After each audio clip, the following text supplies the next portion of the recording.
I struggled massively with trauma. I just never felt safe. Anxiety was my kryptonite. It was my Achilles heel.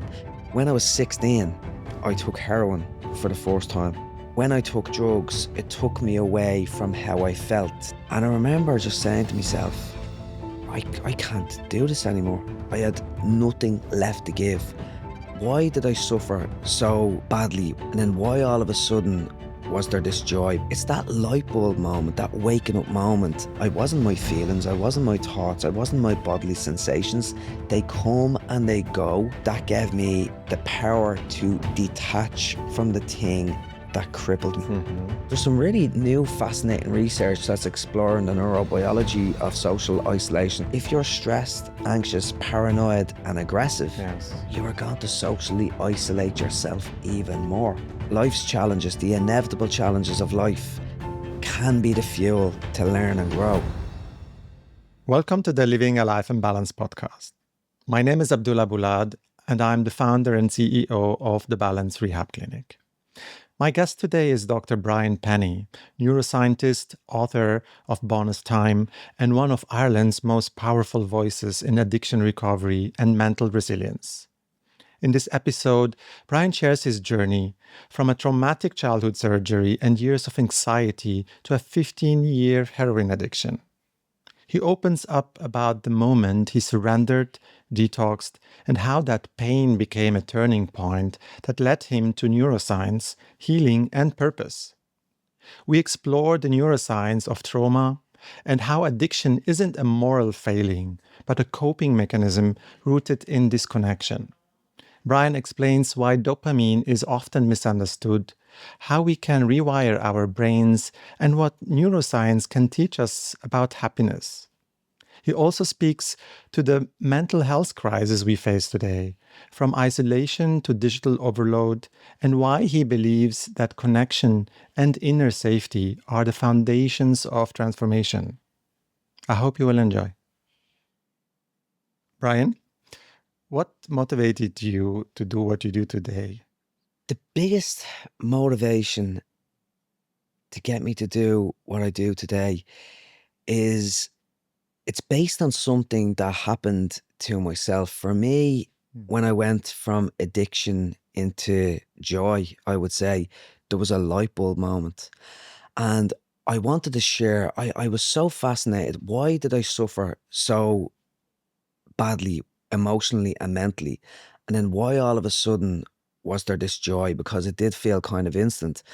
So it's that light bulb moment, that waking up moment. And when I deliver talks or speak with people and share my experiences and my knowledge, and the light bulb goes off, it just does something to me on the inside and just drives me to share what I do with more and more people. So there's something in that in terms of sharing my experience to give happiness and freedom and space for other people to feel how I feel. So it's based on what happened to you earlier. Yeah. What was that? Can you share that with us? So I struggled massively with trauma. I came into the world with a condition known as intestinal malrotation. So basically all of my intestines were twisted and I was getting very little nutrition into my body. A really challenging time as a baby. I had to have an operation, and what many people don't know is that prior to 1985, infants did not get a general anaesthetic when they went under the knife for surgery. Wow. So quite a shocking thing, and it was based on weak neurological evidence from the 1940s, where the medical practice believed that infants don't feel pain like normal adults. They believed that an anaesthetic was too dangerous, and they believed that the baby is not going to remember the operation anyway. But what we know today from trauma research, and every time I tell this story, like I feel a little bit of an urge still to rub the scar on my belly 45 years later. The body keeps the score. Absolute. So I believe it was that traumatic experience that shaped me into a hypervigilant, sensitive kid, full of anxiety, full of panic. And I just never felt safe in my own inner body. And there was alcoholism in my family with my parents. So I think it was compounding traumas Yes. just left me in a space where I wanted to escape my own reality. So it was a combination of this childhood surgery and home environment. Yes. Um, Yeah. When did you realize that this was the problem or the issue? I only realized, so I got into addiction at a young age. I was about 14 when I started taking drugs.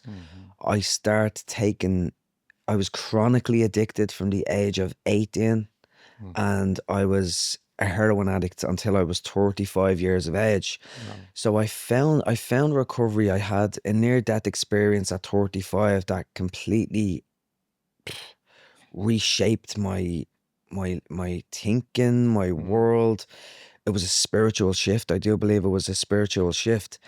But it was another 5 years before I realized where the addiction came from, that it came from the traumas that I experienced. And it was only when I was writing my book, Bonus Time, that I had I was doing research on trauma. I was doing research. I was speaking to my mom and my dad, and the blocks just came together, and all of a sudden it started making sense. So I was 40 years of age before I really start realizing that addiction wasn't the problem. It was a symptom of an underlying problem, which was trauma, anxiety, and panic attacks. Yes, that's an incredible story. You were suffering for 20 years Yeah, approximately with addiction back and forward. yeah. How so you mentioned heroin. What else? And have you started with that, or what led you to get more? Yeah, so I always remember, for me the gateway drug was cigarettes, smoking cigarettes, because I was good in school. I was good at football. For me, when I was 13, 14, I seen myself, I was going to have a great life. I had a lot of self-belief. I was going to go and have a good life. But I remember we were sitting on the top of the football dressing rooms, me and a gang of me friends. And one of them said, I had no interest in smoking cigarettes. I thought anyone that smoked was stupid. It's bad for your health. But one of them said, you get a great head buzz when you smoke a cigarette. And I think I was at the age where I was curious, and I says, oh, I'll try a cigarette for the head buzz. And I got a nice little head buzz. And within weeks, that turned into smoking hash. Within months, that turned into taking tablets like sleeping tablets, ecstasy tablets back in that time. Yeah. And I just quickly realized subconsciously that when I took drugs, it took me away from how I felt, took me away from the anxiety, took me away from that intense bodily agitation. I often describe my anxiety, it lived in my chest and in my forehead. It was a tightness in my chest and my forehead. And I was constantly worrying and constantly just hyper vigilant. But when I took drugs, it just settled everything down. But when I was 16, I took heroin for the first time. And I often laugh. We were big into Jim Morrison and the Doors, and every Friday in my friend's house, we'd all smoke hash and cannabis and think we were philosophers like Jim Morrison and poets. And Jim Morrison had a saying, you should experience everything once. So I remember we says, okay, we'll try heroin once. And I tried heroin at 16, and I'll never forget my first time doing heroin. It was like my whole body went quiet. My mind went quiet. It went soft. Everything was calm. Everything just drifted away into a nothingness. And I just felt peace for the first time. And I often say it quickly, it brought me to heaven. But I didn't realize how quickly it was going to bring me to hell. Like I thought I found a solution. I found the anesthetic I never got as a baby. But obviously it brought me to a very, very bad place. That's incredible. At the age of 16, getting into heroin. So, am I understanding this correctly that you felt like a release to function better also at that time? Yeah, definitely. Because I think people think of heroin addiction as being asleep and lethargic and lying on the ground. But it actually helped me to function. Like I held down a job during most of my addiction to heroin. So it just took, like in the early days, I would get the euphoric effects of heroin, but it just became something that allowed me to live in the world and manage anxiety. So I was able to manage my anxiety while I was taking heroin. So for me, it was just a medication to take heroin. But then obviously it escalated. You will always want more to feel better, to feel, I suppose, it's just chasing that high. And then over time, it just got out of control. What did go out of control? One thing I always tried to do, I lived in two worlds. I often said, like, I had my inner world of anxiety, my inner world of pain, and I never shared that with anyone. I didn't share that with my friends. I never spoke to a therapist. I didn't share that with my family. So I had this inner turmoil and this world of heroin that I kept to myself. It was a secret. And then on the outside, I worked, I had a car, I went on holidays. So I had a world and a mask that I showed to everyone else. And then I had this internal world. But I also delusionally believed that I had a secret that people didn't know. Oh, you can do heroin and still function in the world. So I was weaving this spiral of self-deception and this narrative and this story that would help me to keep taking heroin even though everything was falling apart. Yes. And it was like two worlds colliding, my inner world and my outer world. And over time, as heroin just tightened its grip and I needed more drugs and it stopped medicating me, it was making my anxiety worse, not better, that everything just fell apart. And yeah, I lost my job. I went into the depths of addiction and Okay. I was destroyed. How old were you when this tipping point? That tipping point, I was like, I'd done that for a long time. And I was about early 30s Okay. when it really started falling apart. So for 10 years, I managed a functional addiction to heroin, holding down a full-time job. Ironically designing methadone, an anti-anxiety medication for a pharma company. So an ironic part of my journey, but everything started falling apart when I was in my 30s, early 30s. What helped you to get out of it? It's not a simple answer. When I was 35, I lost my job. I lost my health, my mind. My mind was in a very bad place. And even my loved ones had to pull away. My mum and dad and my brothers and sisters, because anyone that came into my orbit of addiction got burnt in the latter stages of my addiction. So when I was 35, I didn't think I could live in a world without drugs. I didn't think I could survive anxiety without drugs. But I knew I had to try to break free somehow. So I went to the clinic where I was a registered addict for many of those years. So I was on the methadone program as well. Yes. And I says, I have to try to break free. What do I do? So my plan was to go to detox and come back into the world and do drugs in a smarter way. Because I knew, I believed I needed to take drugs. But I went to do a benzo detox in Ireland and there was no beds available. So I was told I'd have to do a benzodiazepine detox first. And when the benzos were out of my system, I could go and do a heroin detox. Right. But there was no beds available for the benzo detox. So I decided to do a benzo detox at home on my own. Obviously very dangerous. I wouldn't advise anyone to do that. And it did nearly kill me. But 2 nights into that detox was not only the most painful night in my life, it was the most important night in my life. Yeah. And I had what's known as a grand mal convulsive seizure. So every neuron on my brain fired at the same time. I had a violent seizure. I bit my tongue, splitting it in the middle. I ended up in hospital thinking I was brain damaged. I remember having an experience lying in the hospital looking at this red fire extinguisher hanging on the wall, and I didn't know what it was. And I remember having this bizarre sensation or feeling that my brain was broken. I couldn't label this object that I knew I should have known. And I remember looking around the rest of the room, panicking that I couldn't label my environment. It was like I'd lost my cognitive senses. And I remember having this thought, oh my God, that's brain damage. Mm-hmm. Game over. There is no coming back from this. And I remember just saying to myself, I can't do this anymore. I can't fight this anymore. I had nothing left to give.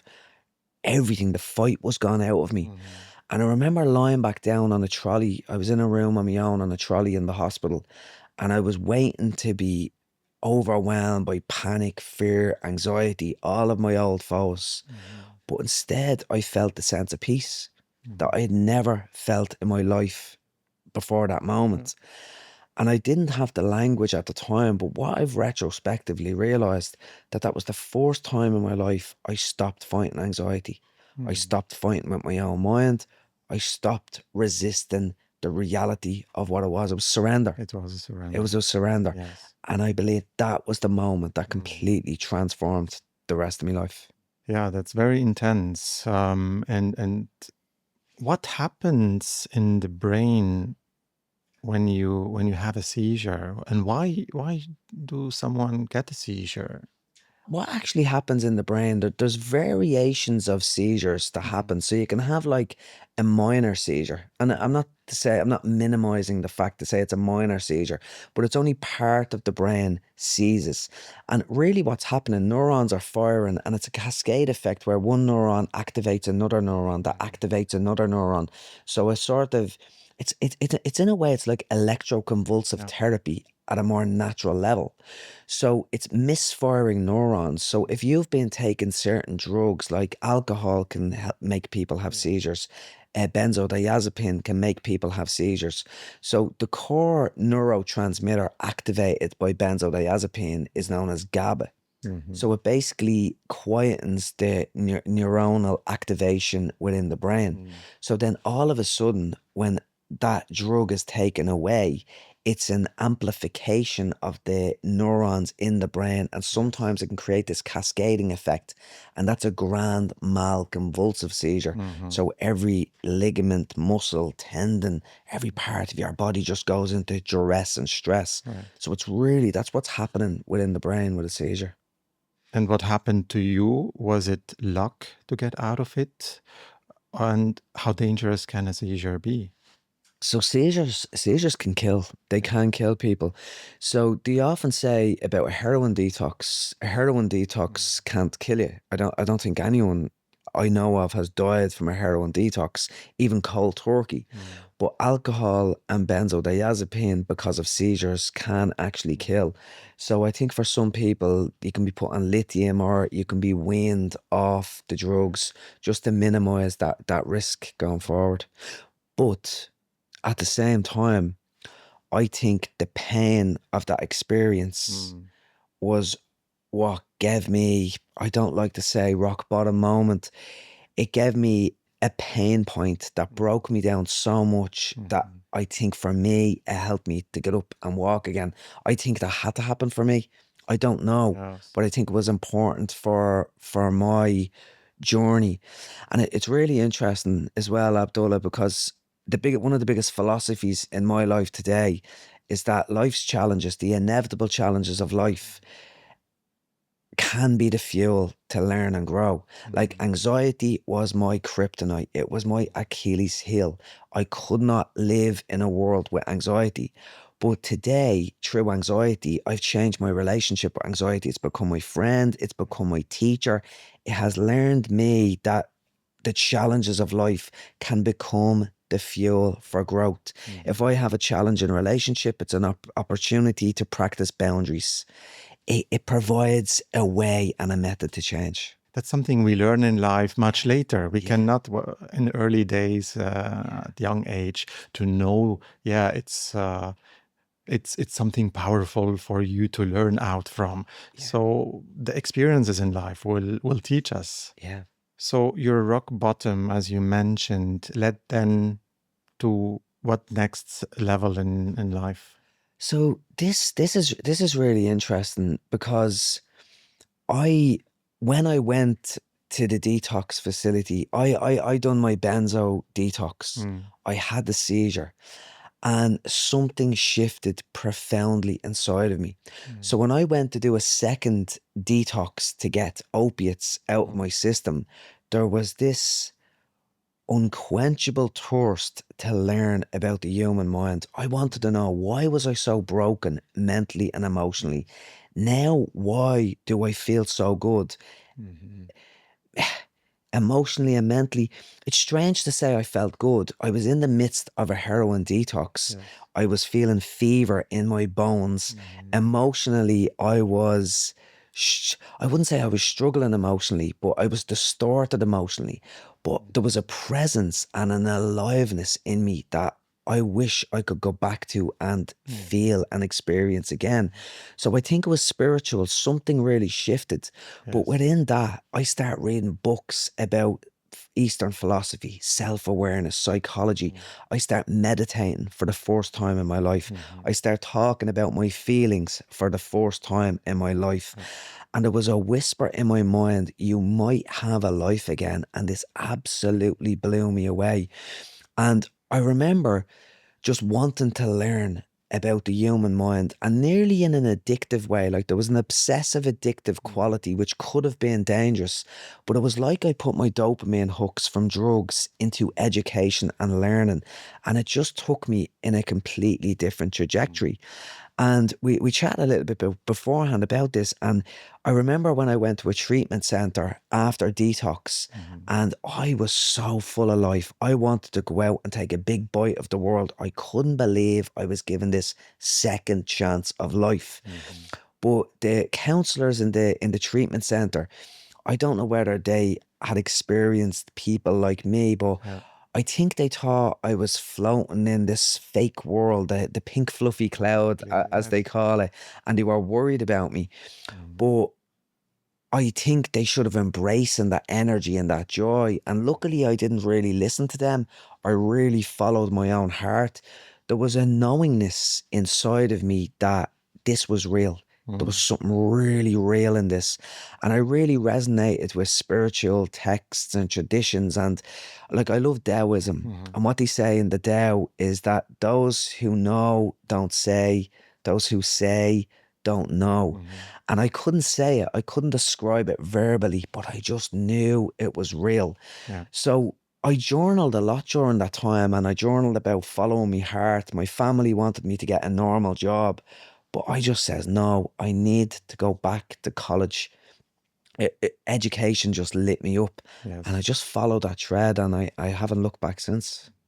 That's exceptional. So you had your detox, and from there on, no other relapses? No, no, no. Funnily enough, there was a minor relapse in 2 years later, because, and I say this, I think this is really important, because I I was given a gift. I believe life gave me a gift of spirituality, perspective shift, just this feeling of, I felt so at one, so present. I felt connected to the world, and everything just glowed. I think that's the only way I can describe it. The world glowed. Everything seemed brighter. Everything sounded sweeter. I was looking at objects like strawberries, and everything was just, I was spellbound by things I'd seen before.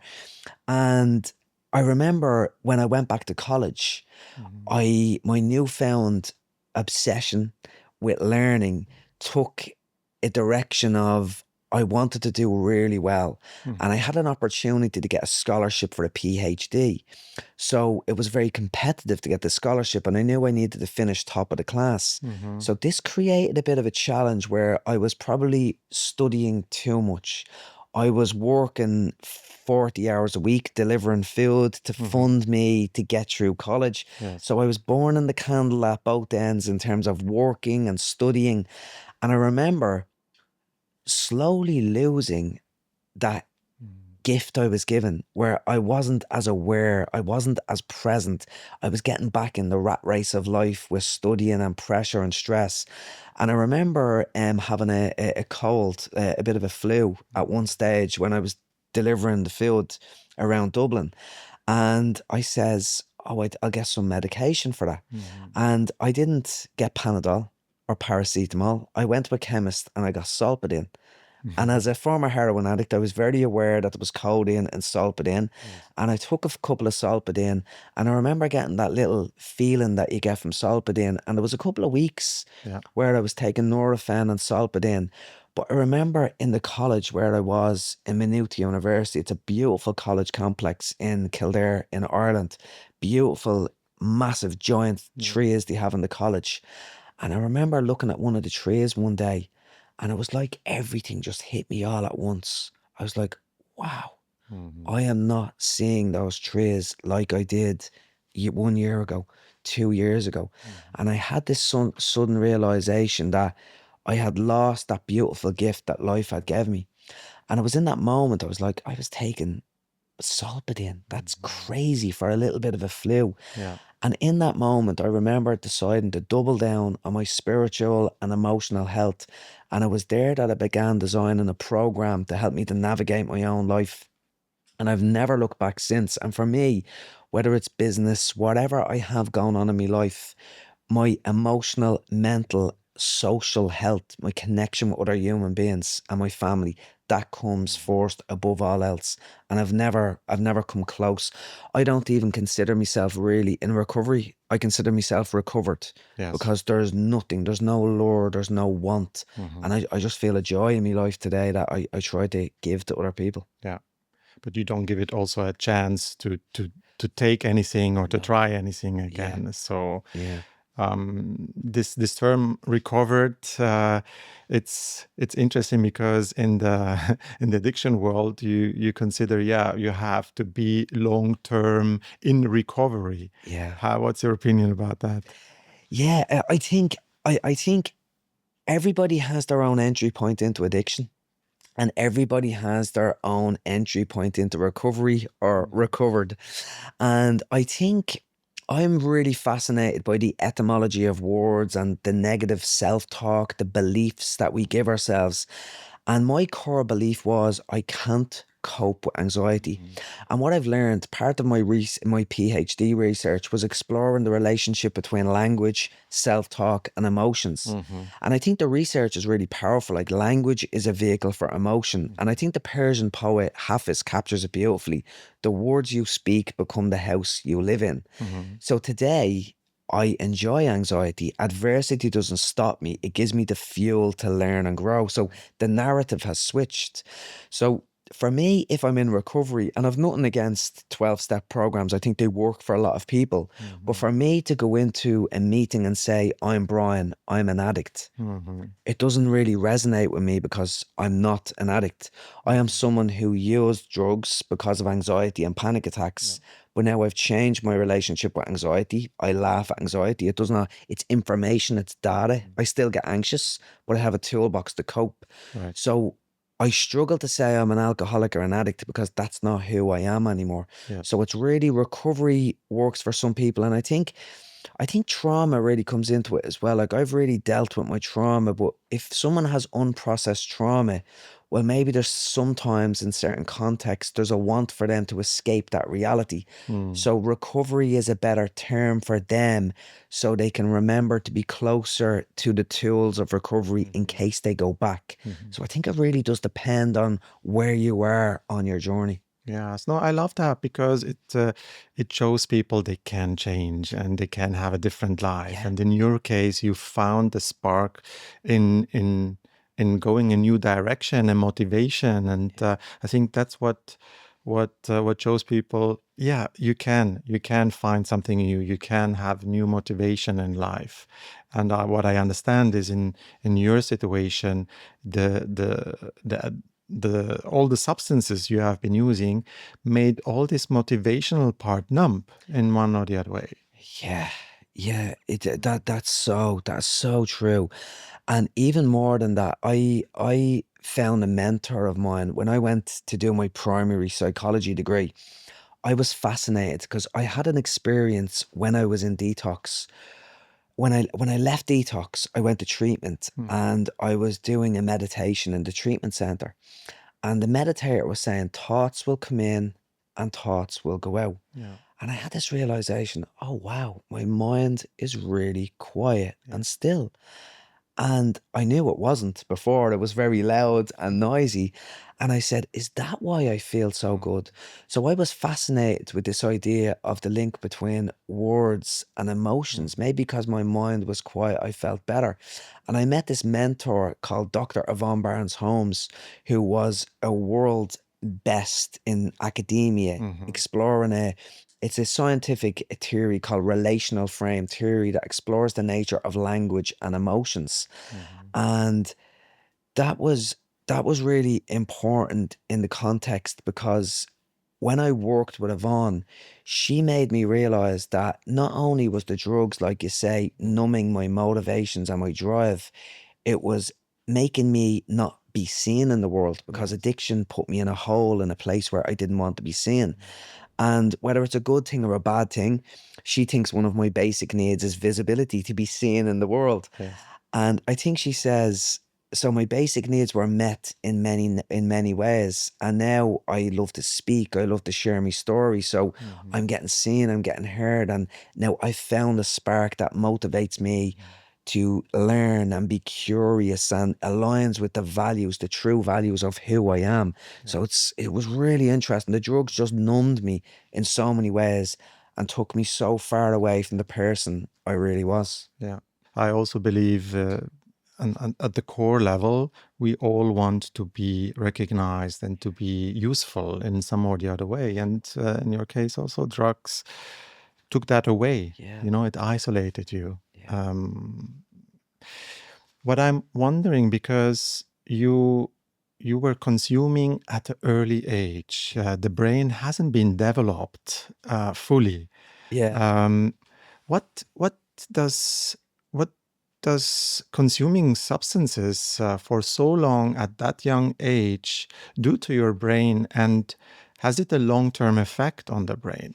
I'll answer that in two ways. The first way is kind of a funny kind of way, you might say. Like, I think one of the superpowers of my recovery is that I will be quite playful. I suppose you could call it childish nearly. Like I don't take the world, life too seriously, and even hard things in life and serious things in life, I think you have to hold them lightly. I don't take myself seriously. I love playing with kids. I love playing with dogs, and I think maybe it's underdevelopment from drugs at an early age. I don't know, and I say that in a playful way nearly. But what we do know from developmental psychology, like it's nearly 20 for a man as well, it's nearly 25 years of age before the brain is fully developed. Yes. And there's a thing with our brains as well called, like, our brains develop in a certain way, but there's a thing called synaptic pruning where it cuts off certain things that haven't been harnessed as you're growing up. So there's definitely been challenges and different ways my brain developed, but it's not so much that it developed in the wrong way per se. I suppose our brains are plastic, they're malleable. That's why we call it neuroplasticity. And what we say is wherever you rest your mind upon, your brain will take that shape. Mine was a finely tuned anxiety machine, constantly scanning the world for future threats and danger. So I think that would take precedent over anything else, that I just became hardwired to avoid pain and chase pleasure as well. 'Cause I think it's really important for people to recognize, like, at our core, our brains does not care about happiness. Happiness doesn't come into the equation. It's an evolutionary perspective. It's about self-preservation. And self-preservation means chasing pleasure and avoiding pain. So my brain became finely tuned at looking for them pleasures and avoiding that pain. But in the world we live in today, there's this evolutionary mismatch where our biology developed in a world where we came up in tribes, where today, in the blink of an eye, from an evolutionary perspective, we have so many temptations, so many lures with technology, food, alcohol, and drugs. So it's not so much how my brain developed, it's how it developed in terms of the evolutionary mismatch we live in today, where we have computer scientists and food scientists and these industries tapping into our evolutionary quirks and challenges to hook me in. And I think that's where the real challenge came from. I like what you said about neuroplasticity, and this also again gives hope to Yeah, many people that their brain can rewire or yeah, can balance things out, which hasn't underdeveloped in the past. yeah.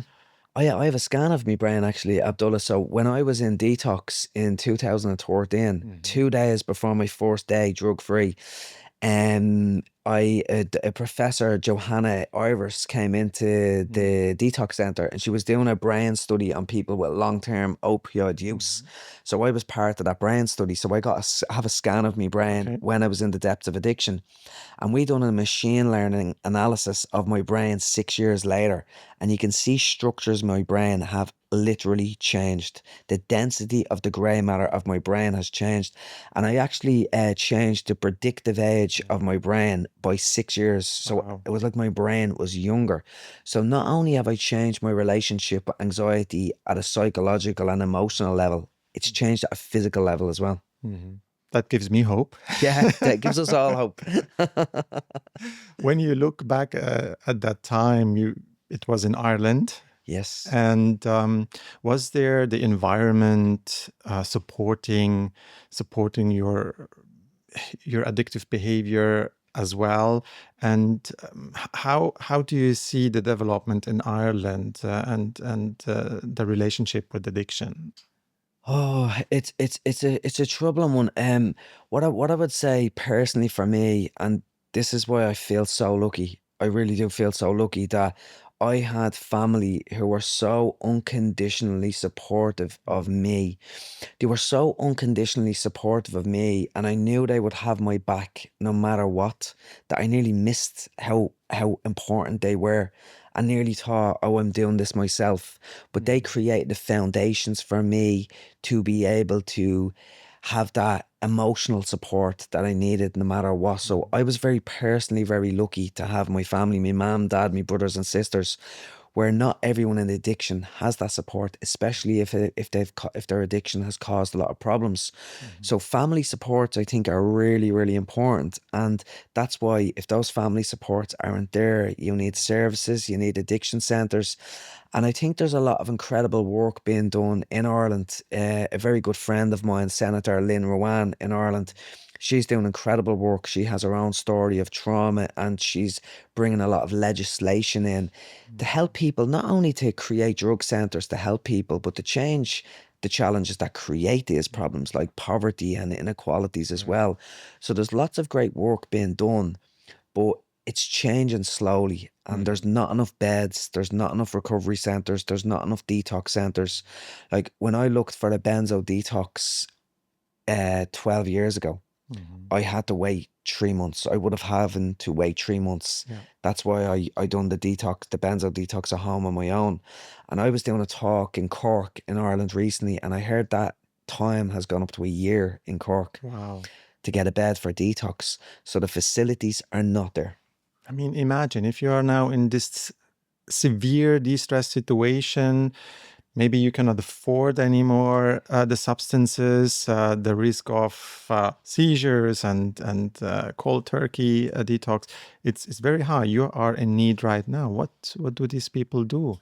The biggest challenge in Ireland right now is that there's a big homeless situation in Mm. Ireland right now. Lots of people homeless. And what you'll find is that the people that are homeless are having mental health challenges and they're having addiction challenges. But then for some people that get into addiction services, Mhm. when they go through treatment, detox and treatment, they go back out into the world and they still have nowhere to live. So it's circular. If you've nowhere to live and your reality is so painful, you will probably end up back in addiction because Yes. that provides some kind of a relief from the pain you're living. So Mhm. it's multi variable in terms of we need to get more housing, we need to get more facilities Mhm. because people are just in circles going through the process again and again Yes. and again. Do you have hope that this is getting better? To be honest, I don't have hope at a government level. Mhm. I don't think the way, and it's not about the people. I think it's the way the systems are set up that it just doesn't work and benefit the people that are most vulnerable. Mhm. So I remember, like I love the work of Eckhart Tolle and a lot of sort of spiritual spiritual people out there, but there was something Eckhart Tolle said that really resonates with me. And part of the world, the ego, the societal ego, wants more power, wants more money, wants more stuff in the world to fulfill the ego. Whereas, and that's growing, that's getting bigger when you see some of the challenges, some of the wars in the world. But at the same time, there's more people becoming more conscious. There's more people waking up. So there's like a race of the ego and a race of consciousness. And what's going to win? I don't know. So I have hope for people at a global level becoming more conscious. And what does that mean? That's people becoming more kind, more empathetic, more compassionate, nicer people, caring about other people. So I've hope for the world to wake up and win, but there's no guarantee, you know? I still have hope. Yeah, there's always hope, I think. And like you and like myself, we are doing the work. We talk about it. We try to help people get the awareness and how to help themselves also. So to empower them and not just rely on government or what is available out there. Yeah. There are tools, there are possibilities, and I believe in that. Yeah. And it's the work you're doing, Abdullah, the work I'm doing as well. It's that work is helping people to wake up. And for me, like, awareness is the catalyst for change.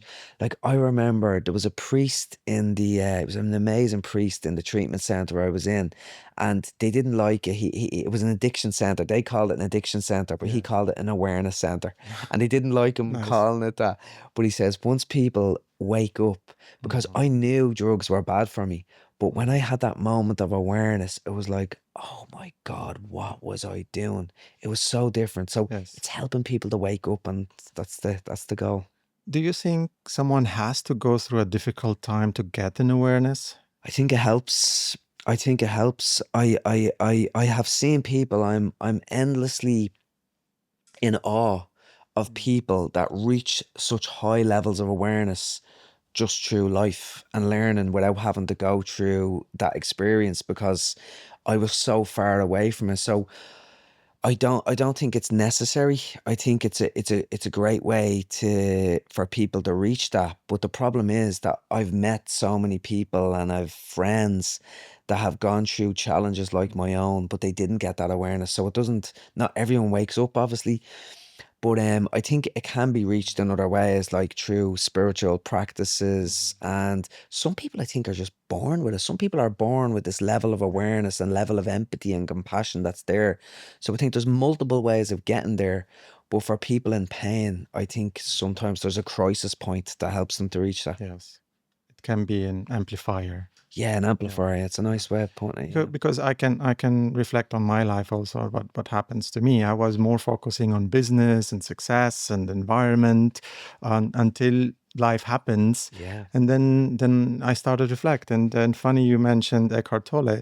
Was one of the first books I read, The Power of Now. What a book. Where I started to reflect and then go deeper. And I read books, but this was like my starting point, and then which awakened my interest to dig deeper in health, mental health, awareness, mindfulness, and all the field, and what has created what I do today. Amazing.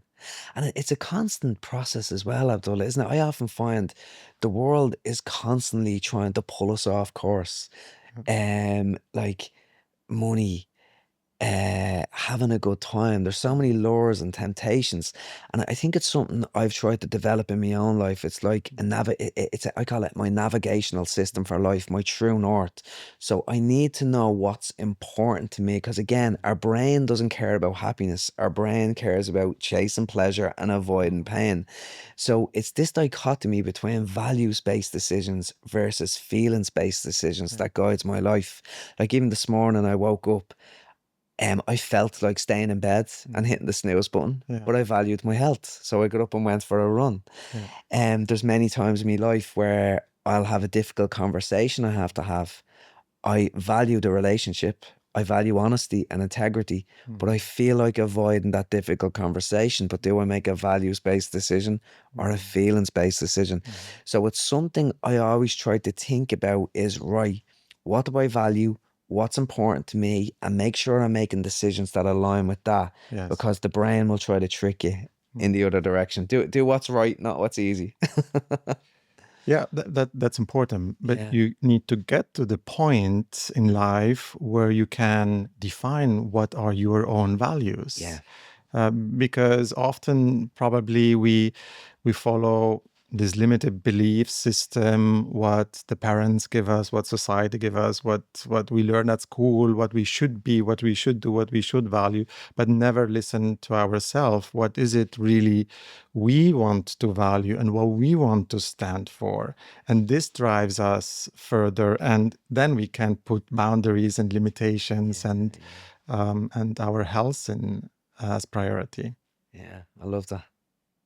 You mentioned now a couple of times happiness. Happiness. What is happiness from a neuroscience perspective? Oh, so this is actually quite interesting. And I nearly use the word happiness because I suppose people know what happiness is at that level a little bit better. But if you look at happiness, what's the opposite of happiness? It's sadness. What's the opposite of love? It's hate. And I think these polarized viewpoints can be really tricky, because what you really want is joy and inner peace. I suppose inner peace does have an opposite. I suppose it's chaos. It doesn't really have an opposite. But what I really look for would be joy, contentment, and inner peace. So where happiness, pleasure, pain, happy, sad, love, hate, those polars can be quite dangerous. So whereas happiness is funny in terms of how people think of happiness, for me, if you're happy, what goes up must come down. And I think in the brain, like I've done work with Professor Anna Lemke. She's an amazing professor over at Stanford University, and she wrote that amazing book, Dopamine Nation. And how she describes it very beautifully, that when we experience joy, not joy, joy would be different, happiness and pleasure. So dopamine is increased. We eat chocolate, we take drugs, and we get a dopamine hit. But when dopamine comes back down to baseline, it doesn't stop at baseline. It goes underneath baseline and goes to pain. So it's pleasure down into pain. And that can be a spiral of addiction as well, because if you're chasing the highs, what goes up must come down, and it goes even lower. And if you feel low, you're going to want to get yourself back up. So that's the spiral of addiction, the ups and downs of addiction. So I think, and back to the Tao, the middle way, Taoism, we need to stay in the middle. We need to stay in balance. Yes. We need to stay in balance. So we need to avoid the highs and the lows and find our inner joy. And I think that's where we really need to stay. And I think if you look at it from a neuroscientific perspective, where dopamine is the ups and downs, serotonin is the neurotransmitter that's really related to joy and inner peace. And it's no surprise to me that connection, human connection, and gratitude are the practices that are best associated with serotonin and finding that inner peace and that inner joy. And that's really where I try to be. So we should avoid high pleasure, Yeah. but also not to restrict ourselves to have pleasure in life. So where is the right balance? Where's the balance? Yeah, I suppose the balance is like you've got to enjoy. Like I think, let's say for example, because if you starve yourself of pleasure, there's gonna be, you're gonna look for it. I think our human nature is gonna look for it somewhere. And let's say for me, I don't really eat sugary foods. And for the time, I was very disciplined and very rigid around that. And I feel better. There's the benefits of that, which is brilliant. But what I found was when I went on holidays with my partner and my stepdaughter, they're eating desserts. Yeah. And I remember on one holiday, I'm like, I'm not having dessert. I don't feel good to have dessert. But I was nearly taking their joy away. I was taking their pleasure away. I wasn't joining in the connective experience. So for me, I think we need to have flexibility. So it's okay to eat sugar now and then. It's okay. Like for some people, not everyone becomes addicted to alcohol.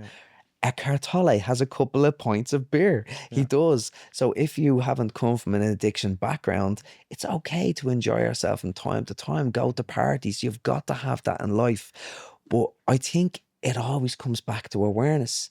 It's to Mhm. be aware of where your limitations are and when you're trying to push it too far and why you're chasing that pleasure. Are you Mhm. chasing pleasure to avoid pain, or are you doing it in a more free, Mhm. happy way? So I think it does Yeah. come back to that, but don't be too disciplined and too rigid. I think Yeah, it's all in moderation. all in moderation. Yeah. It's funny you mentioned also sugar or glucose. It has a similar spike effect Yeah. because if it spikes up, it goes deep down. Deep down. Is this also with other biochemical processes in our body and brain? Yeah, I think so many processes in our bodies and brains are based on balance and Mhm. homeostasis. There's so Yeah. many homeostatic pathways and mechanisms within our body. The dopamine pathway is one of those. There's some really fascinating research by Professor Kay Toy, again over in Stanford University, and it's called social homeostasis. Mm-hmm. And what it finds is if you are socially isolated and you feel lonely, and some people can be lonely in a crowd full of people, Yeah. especially in a city, you can be all alone in the city. But what will happen in the social homeostatic network is that dopamine is released. And Mm-hmm. people often think of dopamine as a pleasure neurotransmitter. It's more a motivational and driver neurotransmitter. So it releases pleasure, so you'll go and do it again. It gives you the motivation to do it again. So eat chocolate, get dopamine, Yeah. you will go and eat chocolate again. And that's how the addictive behaviors can set hold. But the social homeostasis pathway, if we are feeling socially isolated, it will release dopamine to give you the motivation to go and seek connection with another human being. Mm-hmm. But if you are disconnected through the busyness of modern life or just disconnected from your own body, Mm-hmm. you won't realize you probably go and need to hug your partner or your kids, or you need that social connection, a chat with a friend. You probably think you're hungry. You probably think you need a drink of alcohol. You probably think you'll feel the craving will manifest itself as something else. So again, socially, there's a balanced network within our brains, but it Mm. gets distorted and people don't know what they actually need. This tells me we need to be more aware and listen to what the body has to say. So if we get this feeling or urge, dopamine hits, and so what is it? Is it, am I really hungry? Is my body now hungry? Is it about to go and grab something to eat, or what is it exactly? Is it the social connection it's craving for? And this is to listen to our body. How can we connect to our body and be more aware of listening to it? Oh, that's it's really difficult even for people that many would consider well, like to be in tune, to listen to that inner voice, because the inner voice, even though we call it the inner voice, it's not really a voice. Again, it's a knowing, it's a feeling, it's a sensation.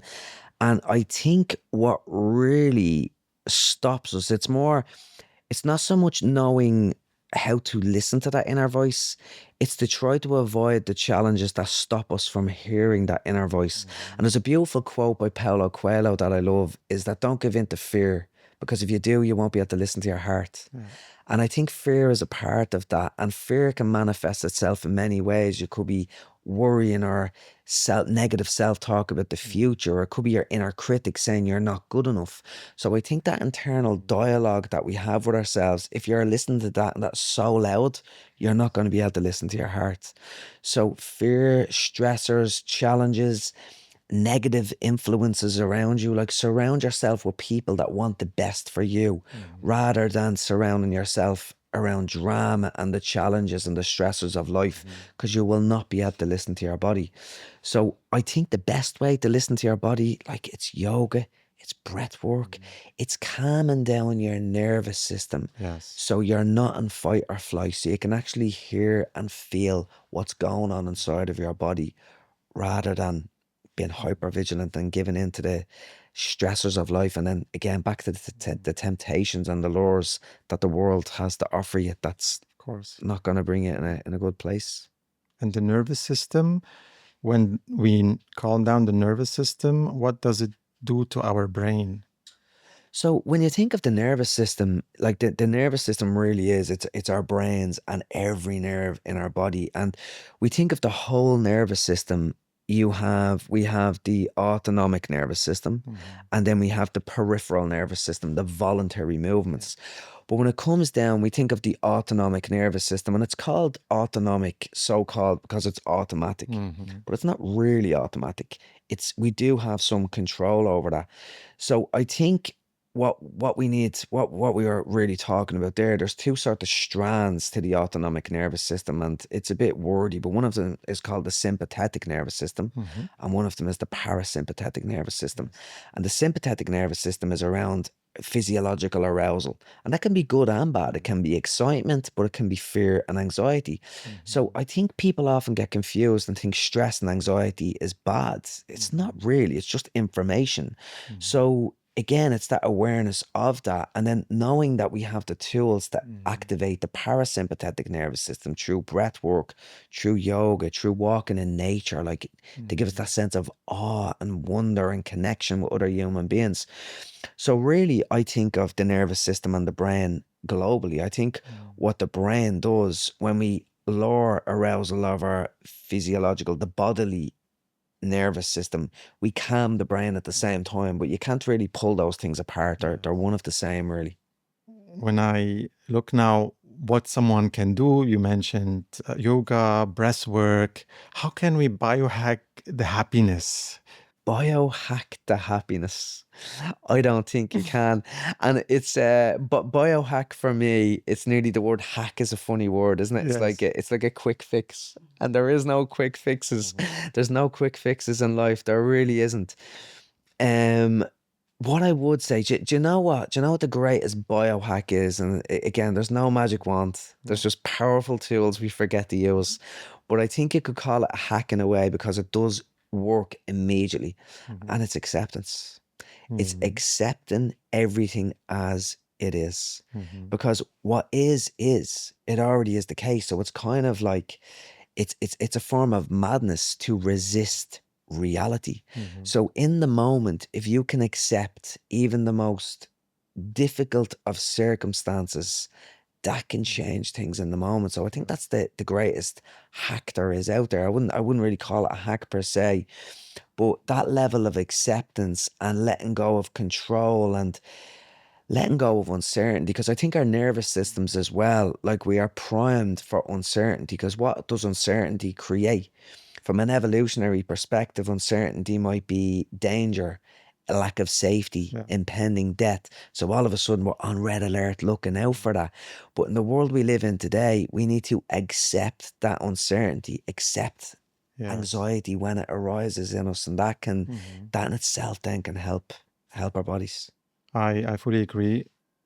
But to get to this state of acceptance, I believe you need to become kind of an observer also to to your life and life circumstances, not to be identified with everything is happening. So that funny you say that, Abdullah, because that was that was the biggest probably and most important tool in my Mhm. toolbox that I developed in the early days, Yeah. when I seen that I could be the observer of my thoughts, Mhm. feelings, and particularly my bodily sensations, because that's where my anxiety, I say my anxiety, my royal anxiety, that was worse than everyone else's anxiety, because that allowed, by saying that, it allowed me to take more drugs because mine was worse. So, but when I realized that that was a lie and Mhm. that I could observe these instead of being attached to Mhm. them, that created this space where I just became Yeah. detached from all of these things, because what it was a conceptual sense of self. I wasn't my feelings, I wasn't my thoughts, I wasn't my bodily Mhm. sensations. They come and they go, and to observe them, Mhm. that gave me the power to detach from the thing that crippled me. All right. So it's funny, I forgot about that, because Mhm. I think I practiced that so much in the early days through mindful self-observation that you internalize the Mhm. practice. And I think that's one thing that keeps me well on a Mhm. continual basis, because I internalize that. I always have one eye on my bodily sensations, my Mhm. feelings, and my thoughts. And having one eye on the inside without being attached to that just creates that sense of detachment when I ever need it. And that's awareness of Yes. self in essence there, you know? I I also learned a lot about just watching my feelings, emotions, what happens to me, what comes up, and don't give it too much of attention, really. Yeah. Just to, okay, this is another feeling happening. This is happening in me right now in this interaction, whether it's a lot of joy or, but I can control it. I can decide what my actions are, what's the next step is, and this keeps me in this balanced, leveled state. But it's also information. It's knowledge. Like I I look at anxiety, for example, as something protective. Yeah. It will protect me from dangers in life. I mean, this is historically, biologically, that's what anxiety or being so detail oriented around my surroundings. So I'm not hunted by someone and I'm careful. So it's protecting me, or it used to protect me. So today I'm safe. I I don't allow anxiety to have this huge effect on me, but I know, okay, it's here to protect me. Then I look around. Am I in danger right now? No, this is how I find safety. Yeah, I love that, and trauma plays the same role. I find that quite interesting because trauma, from an evolutionary perspective, if something really bad happened to you, that's your body saying, "Oh, this could happen again. We need to be on red alert to make sure this doesn't happen again." Hmm. So it's serving a purpose, but in the modern world we live in, it doesn't really serve a purpose anymore. So like trauma, anxiety, I love that because if you look at it as information, then you can begin the healing process from it. It's a great way to look at it. Do you think someone can recover from trauma? I think there is trauma that is so severe Hmm. that maybe they can't fully recover from it. Hmm. I'd love to be able to say that anyone can recover from trauma, but I just don't think they can. And I remember, like, when I practice mindfulness, I can practice mindfulness. Breath work would be my Hmm. preferable practice. But mindfulness for me will never be 100% comfortable and blissful and peaceful. And I can find it sometimes, I wouldn't say aversive, but just it's not a comfortable place to be. And that's the practice. I understand that. But I remember hearing that somebody, and I think it came from the Dalai Lama based practice, that somebody who has experienced severe trauma would never be able to get to the state of the Dalai Lama through contemplative medicine. So because their nervous system will always have that memory, our brains never forget. There's always an imprint Yes. of that there.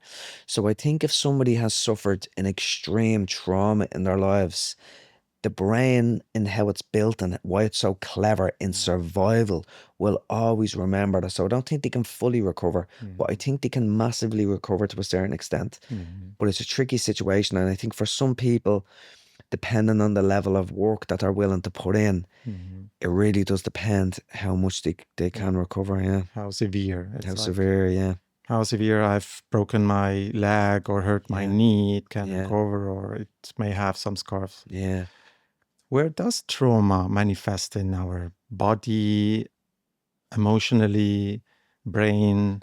So if you look at trauma, there's a part of our brains and bodies really called the threat reflex system, and really it's specifically speaking, there's this area of the body and the brain called the HPA axis, and it's the hypothalamic pituitary adrenal axis. It's the stress response system. Hmm. But what actually happens if you have something that's such a bad burn? It is so traumatic. One bad burn can literally change the biology of this system. And this happens in real time. There's a cascading effect of receptors and neurons that say this is so bad, and it changes that biological makeup to leave you hyper vigilant. So it's like the long tail of a stress response. It changes the biology just to leave you hyper vigilant enough so you're always on red alert. So it's through the hypothalamus. The hypothalamus is like the relay center of the brain. Yeah. That goes down to a gland called the pituitary gland, which releases cortisol and adrenaline throughout the body through the adrenal glands on the kidney. So there's a hormonal signal sent down, and that then floods the body with body-wide changes. So that, in essence, is the stress response. But when you think of the stress response as well, like we also call it the fight and flight response. But again, from an evolutionary perspective, if you have to fight or flee, what does your body need? Well, your muscles need energy. So for your muscles to get energy, what has to happen? Your heart rate has to increase to pump oxygen, pump glucose around the body into the muscles to give it that energy. And for that, you need that adrenaline and cortisol response.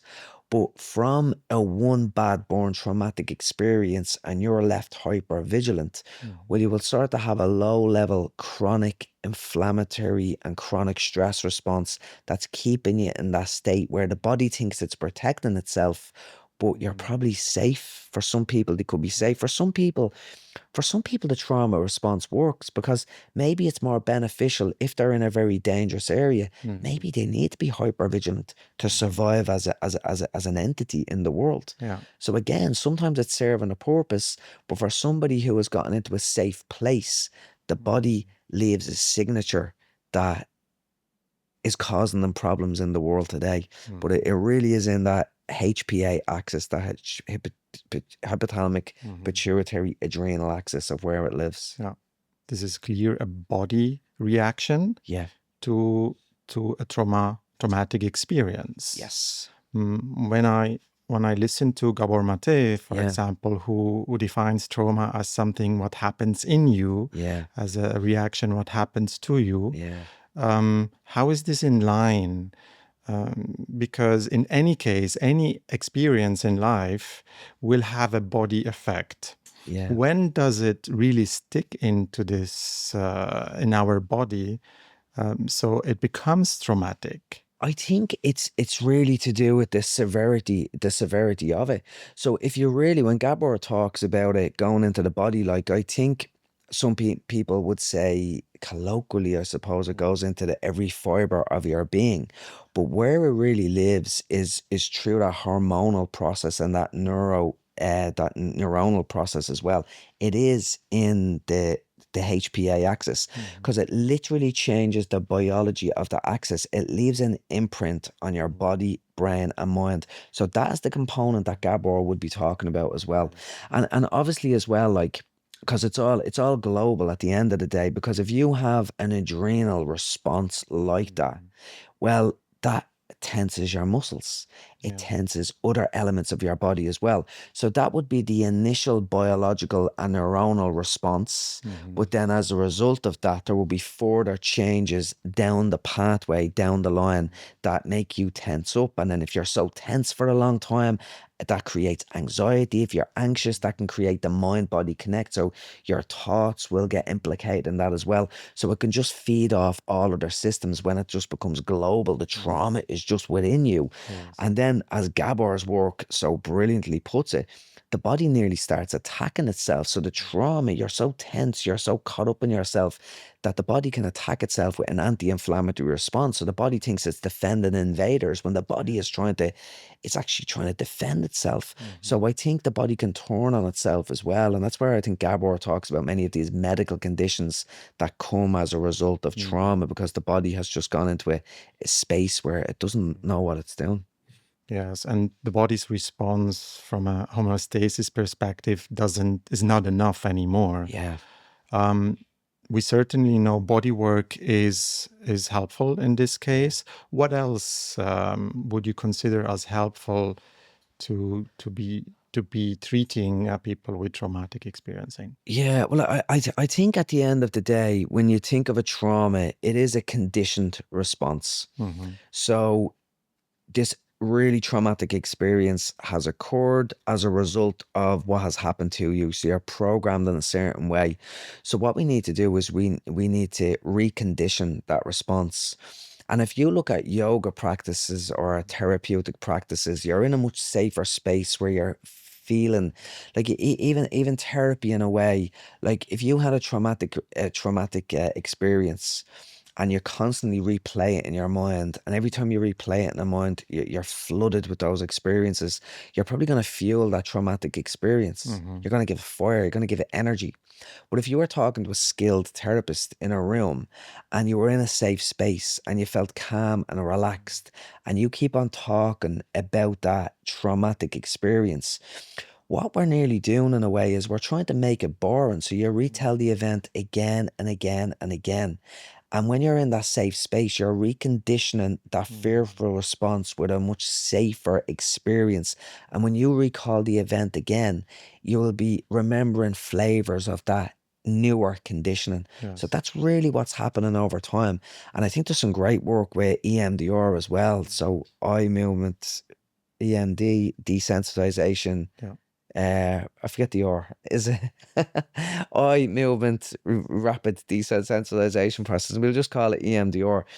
But I think with EMDR, like at its core, it seems really bizarre that moving your eyes left and right while retelling the event can be beneficial, because it doesn't really make sense. And I suppose they're exploring mechanisms around that.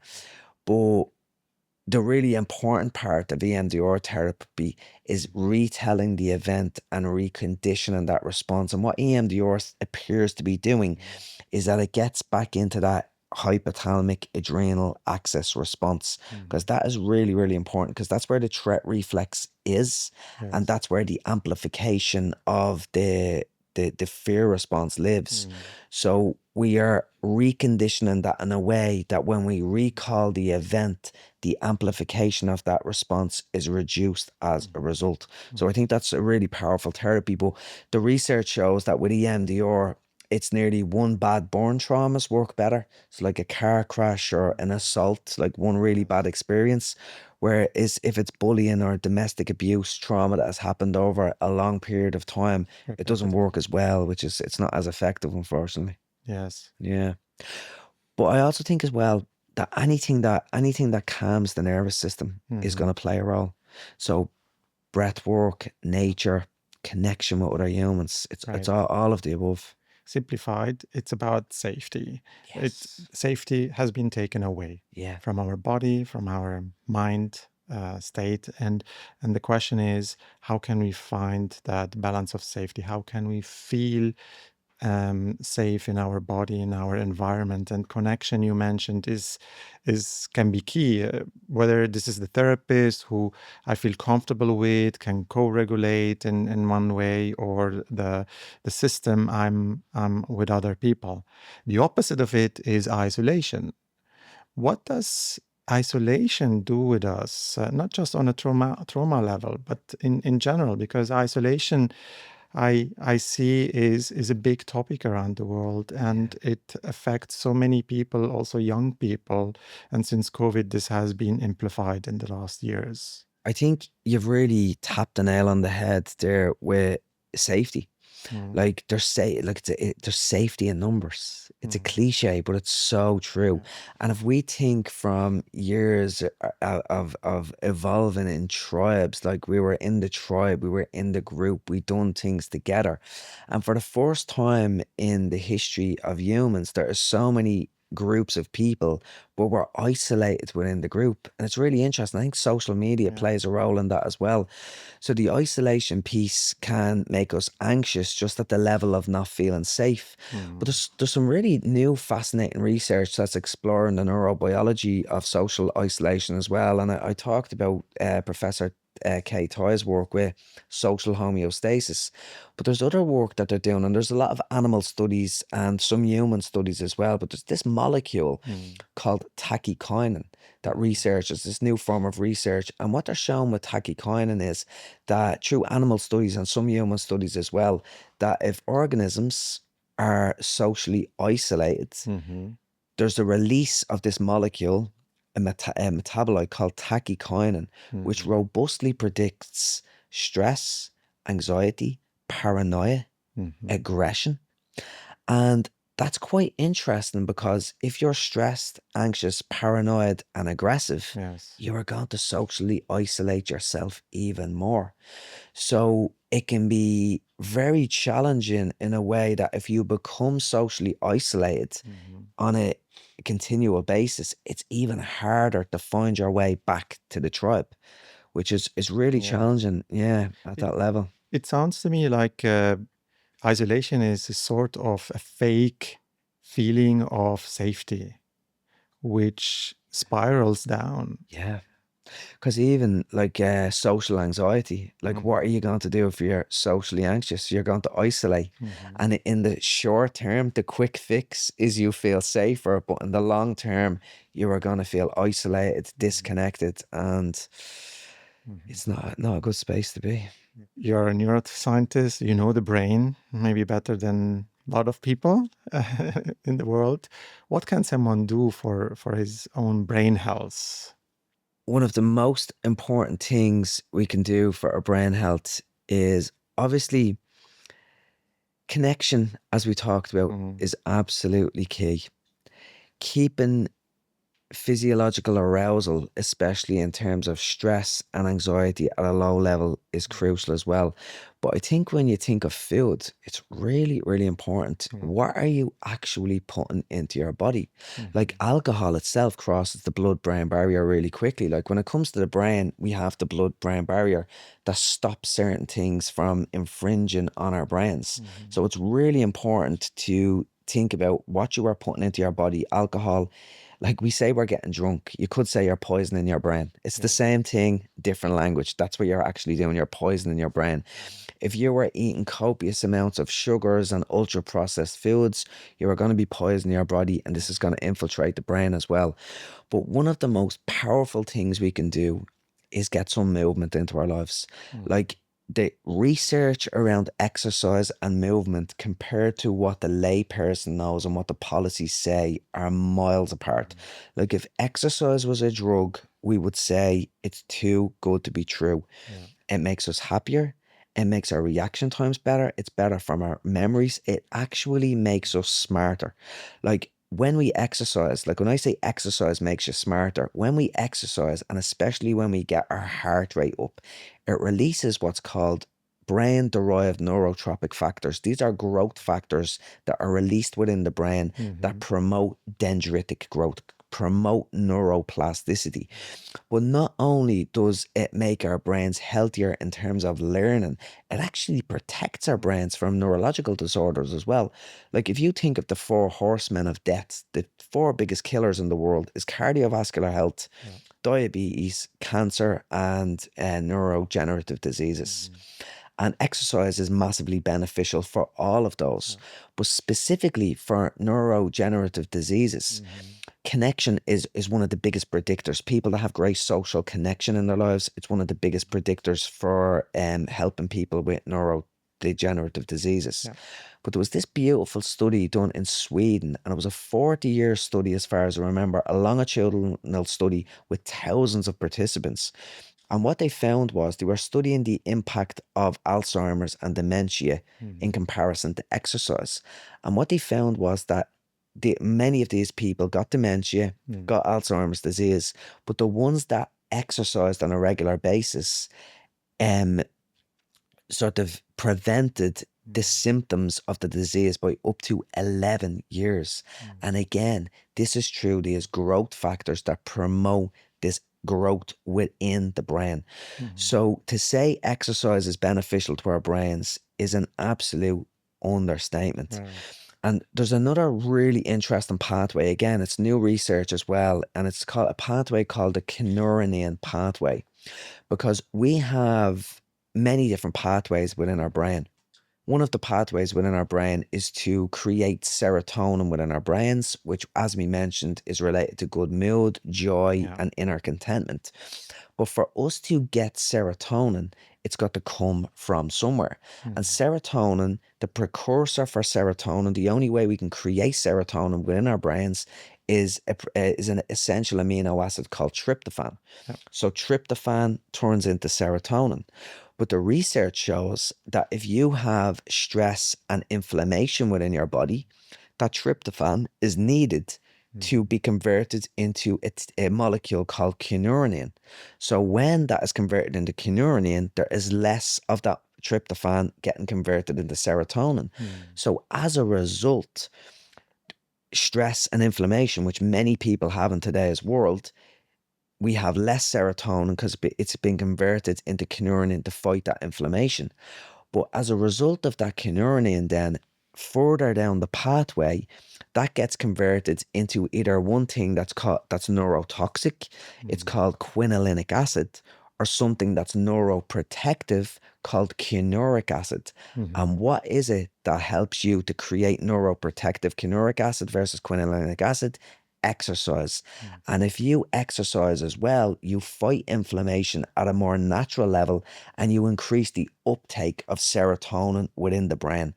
So not only does exercise make you stronger, make you smarter, increase your reaction times, it helps you to create more serotonin, and it creates neuroprotective factors rather than neurotoxins that are bad for your brain, which was one of the reasons why I went for a run this morning rather than staying in bed.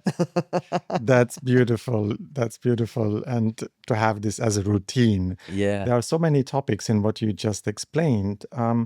It, certainly, to start with, you mentioned alcohol consumption. Yes. It's all again in moderation. What is moderation here? Not to, because our body can clean up to a certain degree, but it all depends on the amount of toxins we put into our body. Yeah. What is the limitation you would see? First of all, the variability within that is huge. So I think it's really difficult to say that. But I would also say that I don't know if everyone can moderate. And I think people with addictive tendencies struggle to moderate more. I remember it was a funny story when I met my partner, because like I have no problems with alcohol. I have no problems with drugs. They just don't come on my radar. But I enjoy food and can't moderate food. I always want more. And I remember when I met my partner, she took out a chocolate bar called a caramello. Do you know a caramello? Yes. And she took out 8 squares, ate 2 squares, and put the rest back. And I was like, did I just witness a miracle? It was like a miracle just occurred, because not only would I eat the whole bar, I would want another bar. Yeah. So I've only learned over the last few years, I think my body has gone back into homeostasis. Like another homeostatic network within our body is like hunger. We release ghrelin, we release leptin to tell us when we're full, to tell us when we're hungry.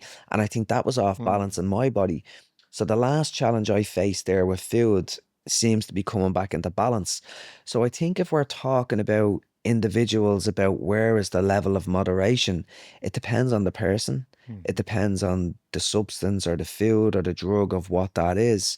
And I think context even plays a role as well.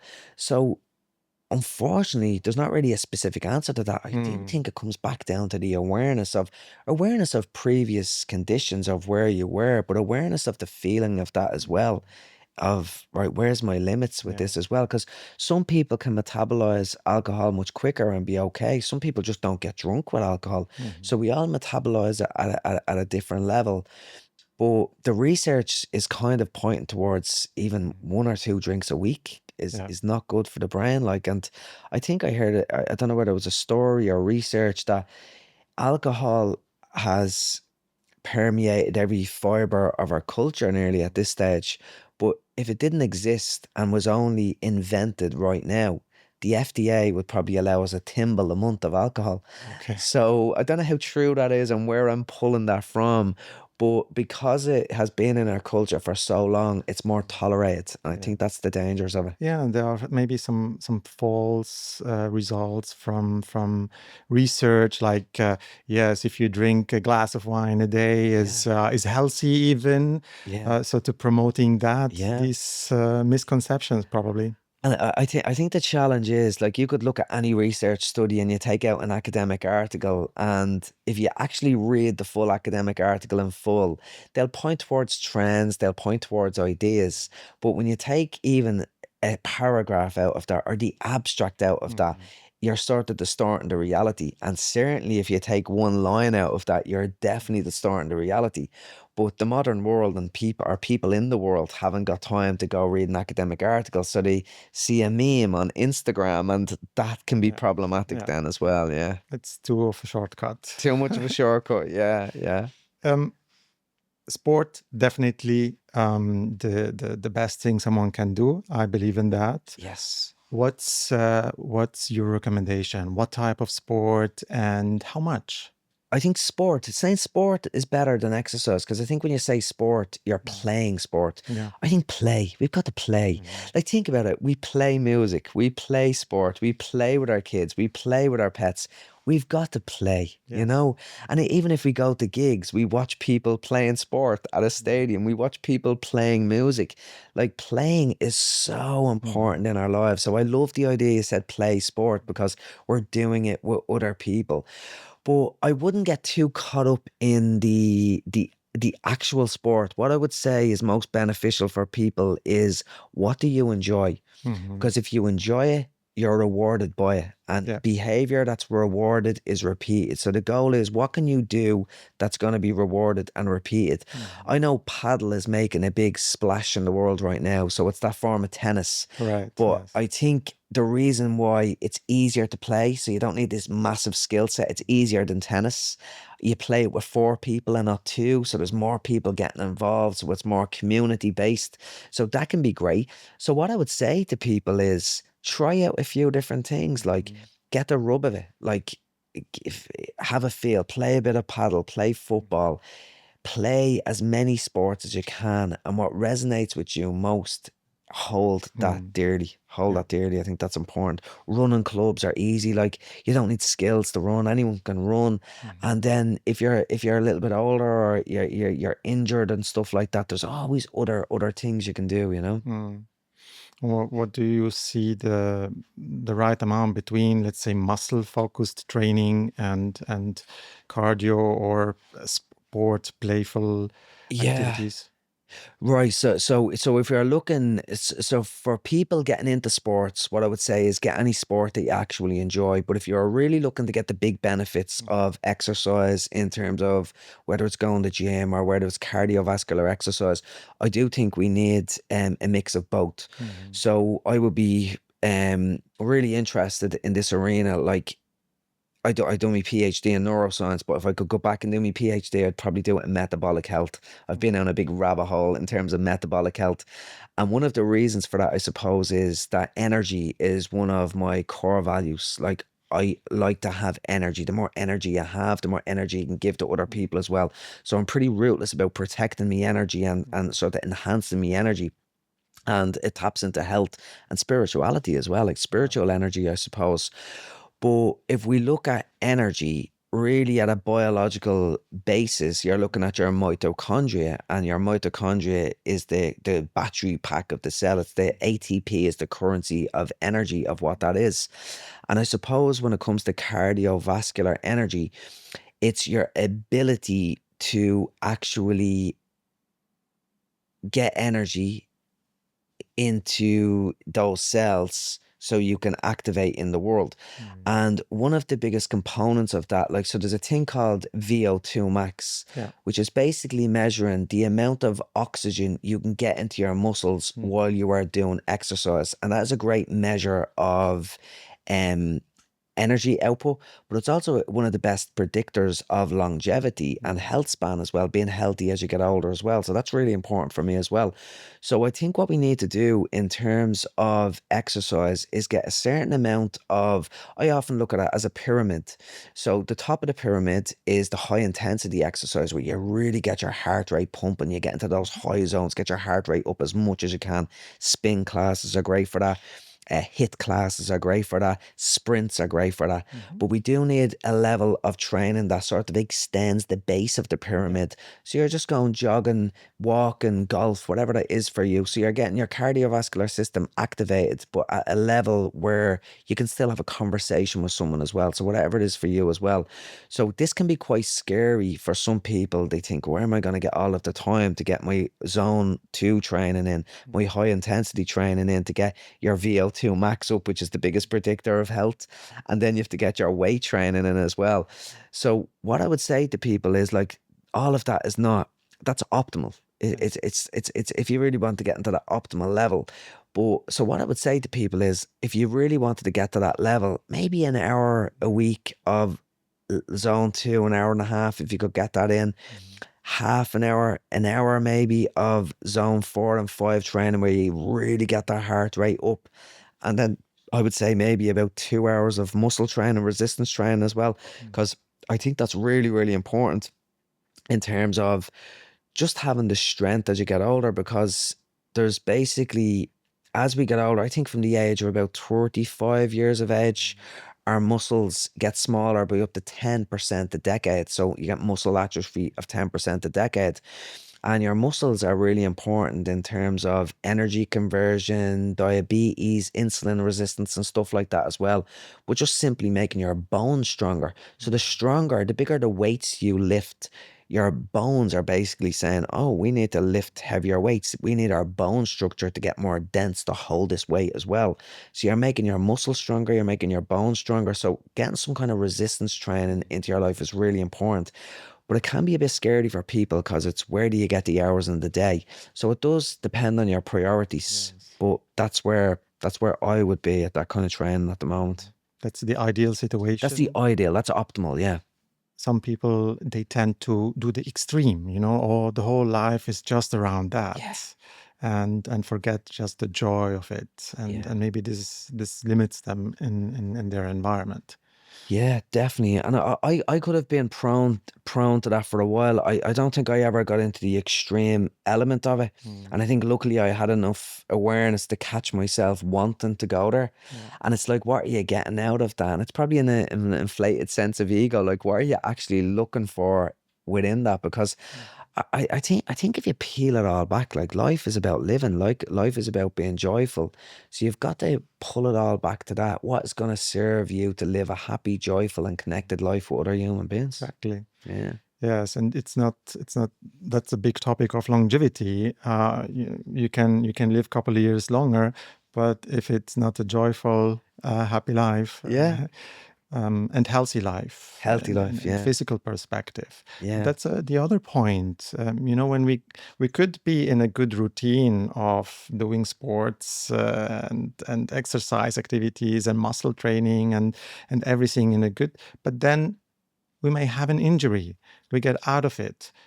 Life circumstance changes. Or when we get older, we have so much pain in certain areas. We cannot do exercise anymore.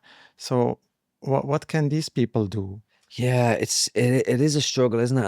And I know some people. I particularly know some influencers, if you want to use that word, that their recovery from addiction is, and their business now is grounded in exercise. And I often worry for them in a way. Says, wow, what if they can't run or do exercise anymore? Their identity will collapse. Exactly.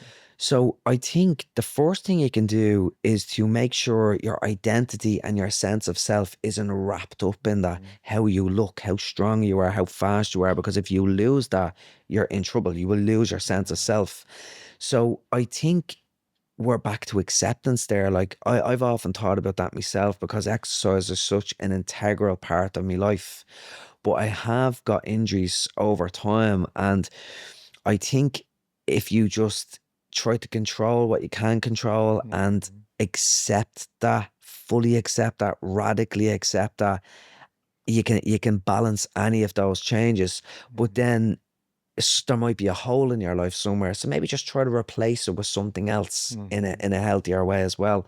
So it's just, yeah, I think that's the key for me personally. I'd say I could start digging into more educational kind of resources and stuff like that. Like there's multiple things that can light you up. Like exercise lights me up. Going in and giving school talks and prison talks, that lights me up. Yeah. Spending time with my family, that lights me up. So it's nearly multiple streams of joy. That's what you need. I fully agree. It's difficult if you haven't practiced this all your life already, and at a higher age, to be in this difficult situation, then to start accepting. I've seen people, they were successful all their life. They've been identified themselves in their perfectionism, their body or their job.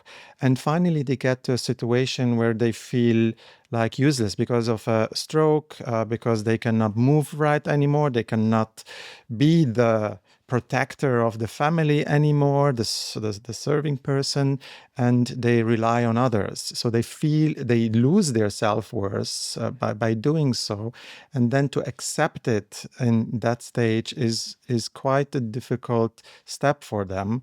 But so starting with this self-talk maybe, and acceptance, and personal development work at the earlier stage would be important to do. I think you really struck a chord with me there as well, Abdullah, because I believe through my experiences, I feel I can handle pretty much anything life could throw at me. Like, and I think I've developed, like, I like to think of this idea of not being resilient, of being beyond resilient, using life's challenges as the fuel to learn and grow. But there's something you said there that I think I could really struggle with. And it's if I lost my sense of usefulness, like if I had a stroke and all of a sudden I couldn't exercise, I Yeah. couldn't go give talks, I wasn't earning money for the family, and I was relying on other people, that would be a difficult thing to accept. It really would. So I think it's really trying to recognize that the level of acceptance and the change that some people have to go through, because your whole your whole identity coming crashing around you must be one of the most challenging things to go through. It is, and I come just to a conclusion out of that, that the connection is so important, the society you live in, because today's society, you're put into a care home, maybe. You have you have to live with people you don't know. There are people who should be caring about you, maybe not so compassionate, and without going much deeper into this, but that's where these people lose like the sense of the motivation in life. Also, often I've seen. Yeah, a sense of just, what's the point? Giving up. Yeah, But connection. So working early on yeah, connection is so important. So you have your support network yeah, when you lose that. yeah. And I think what's really important is having that connection and that support network, but really fostering that support network.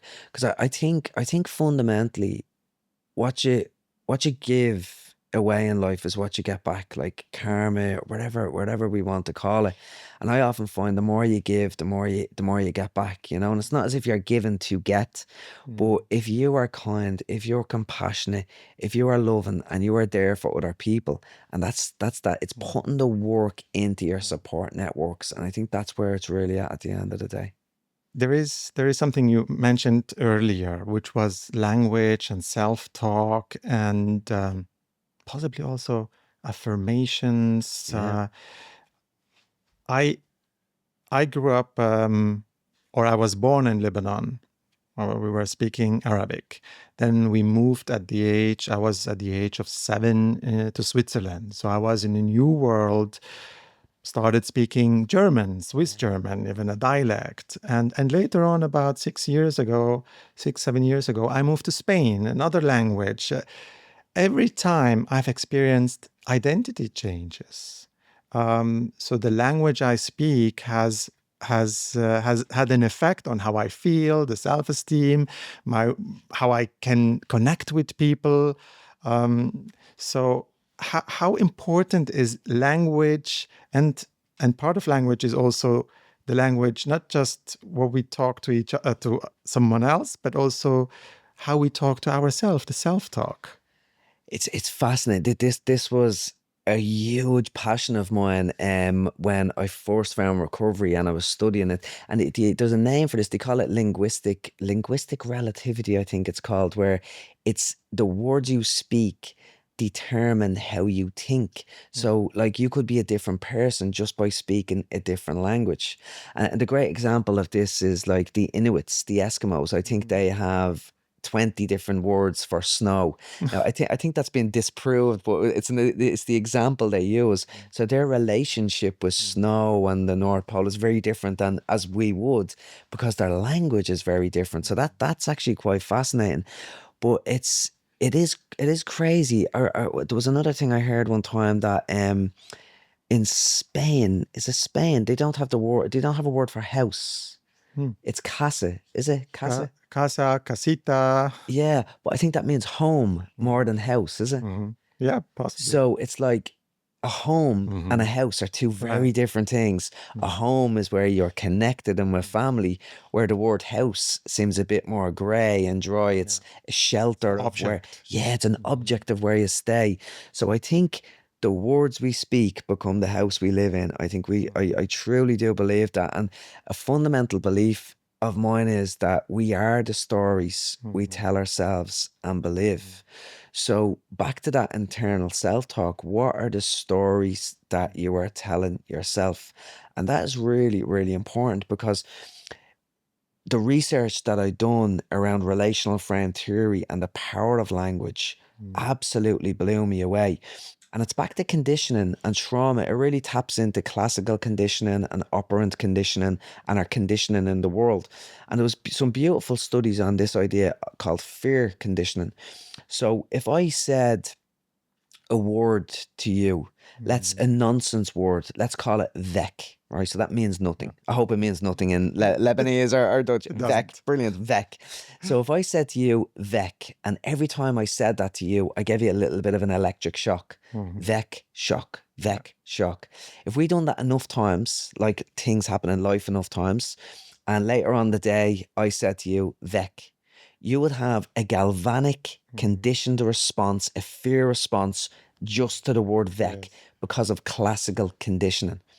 But the interesting thing is, if I repeat it to you again and again, the word, let's say, bok, another nonsense word, and I says, beck is like vok, bok is the same as vek. And that was conditioned with you just through language. Over time, if someone said the word bok to you, you would have a physiological response just to that. And that's just through language being associated with each other.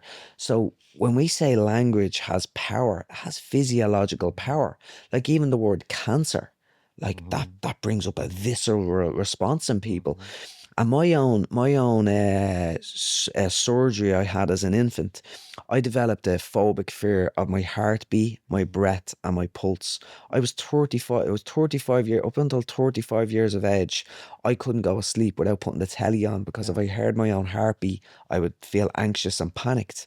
So I had this fear of my heart, and your heart is supposed to be the center, your core, your safe space. But I was terrified of my own heartbeat. And I remember when I was in recovery, I was doing a lot of trauma work. I was practicing mindfulness. I was practicing breath work. And I was in a very zen and safe place. I was studying and life was good. And I remember I was doing a meditation one day and I was feeling very calm, very blissful, very spiritual. Ego was going on. I'm so blissful and calm and spiritual or whatever. And I remember the meditator says, now go to your heart center. And just the word heart, I was feeling anxious. Just the word, it carried that amount of power because I'd been conditioned over time. So that reminded me that I need to double down on that practice. And today I can put my hand on my heart, I can listen to my heartbeat, but I had to uncondition that response over time. So that's the power of words. So not only does the emotions travel through words, the psychological functions like value, like emotions, like physiological reactions travels through words as well. And that is our internal dialogue, that is external dialogue. That's why stigma and prejudice can be so powerful as well. So we've got to be really careful about the words we speak, especially when we talk to ourselves. I found it fascinating what language also has an effect it has on society, on cultures. I don't know what affects what. Maybe over history they have balanced out each other. But if I look at the language, the Arabic language in Lebanon particularly right now, it is warm, it is accepting. It is, for example, if you would be asked, how are you? You wouldn't jump into telling your story or say what's bad, but you say Alhamdulillah. It means like I'm grateful for what I have. So this also reframes the situation of negative talk. Yeah. to oneself, but also to others. Growing up, it has also a lot of other elements within the language. Everyone I would see, or you would see, or speak to over a phone or in person is like, you would say, Habibi. It's like Habibi has a different meanings. Like it can be told to a loved person, but also you care about someone. You're telling, I'm connected with you. I care about you. So that's Wow. kind of the meaning. And there are so many elements within the language, which I come to believe that this shapes how the people interact also with each other, this more warm and welcoming and compassionate. Yeah. And this is how they have become, the Lebanese people have become maybe also better communicator, better entrepreneurs, dealing with people, people-oriented services in a business context. Whereas when I look at the German language, it's very functional. It's more distant. It has the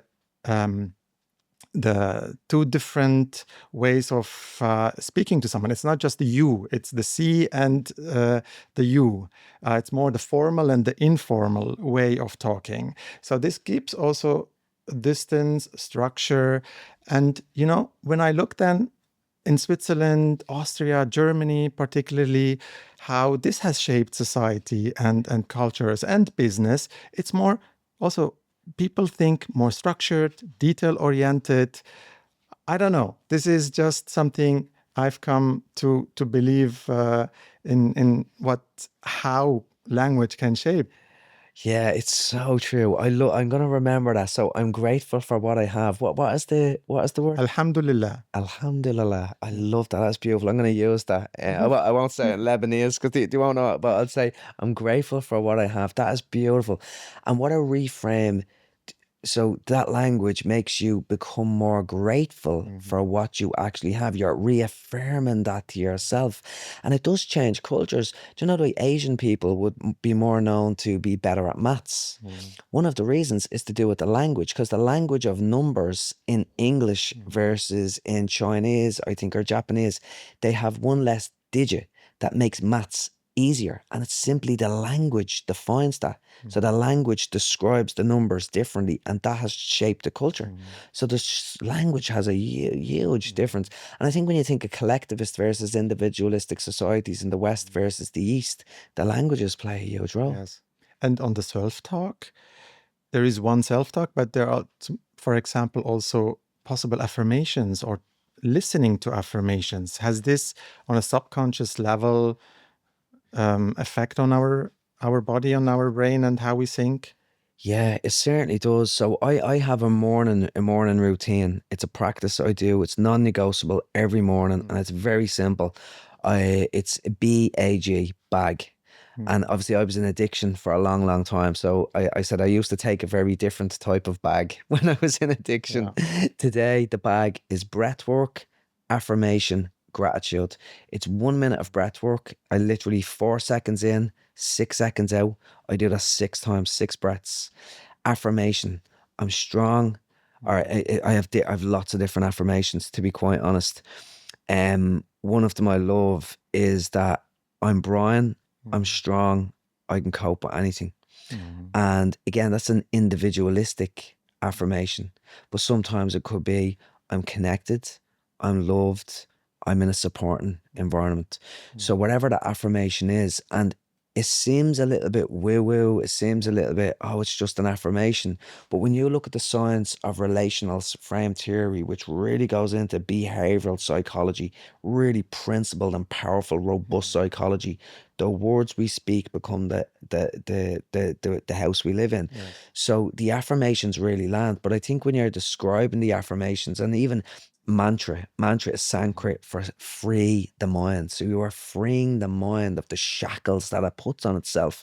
So if somebody thinks I'm not good enough, and the inner critic is saying I'm not good enough, well, you're freeing your mind. I'm Brian, I'm Abdullah, I'm strong, I can cope with anything. So there's a release in that as well.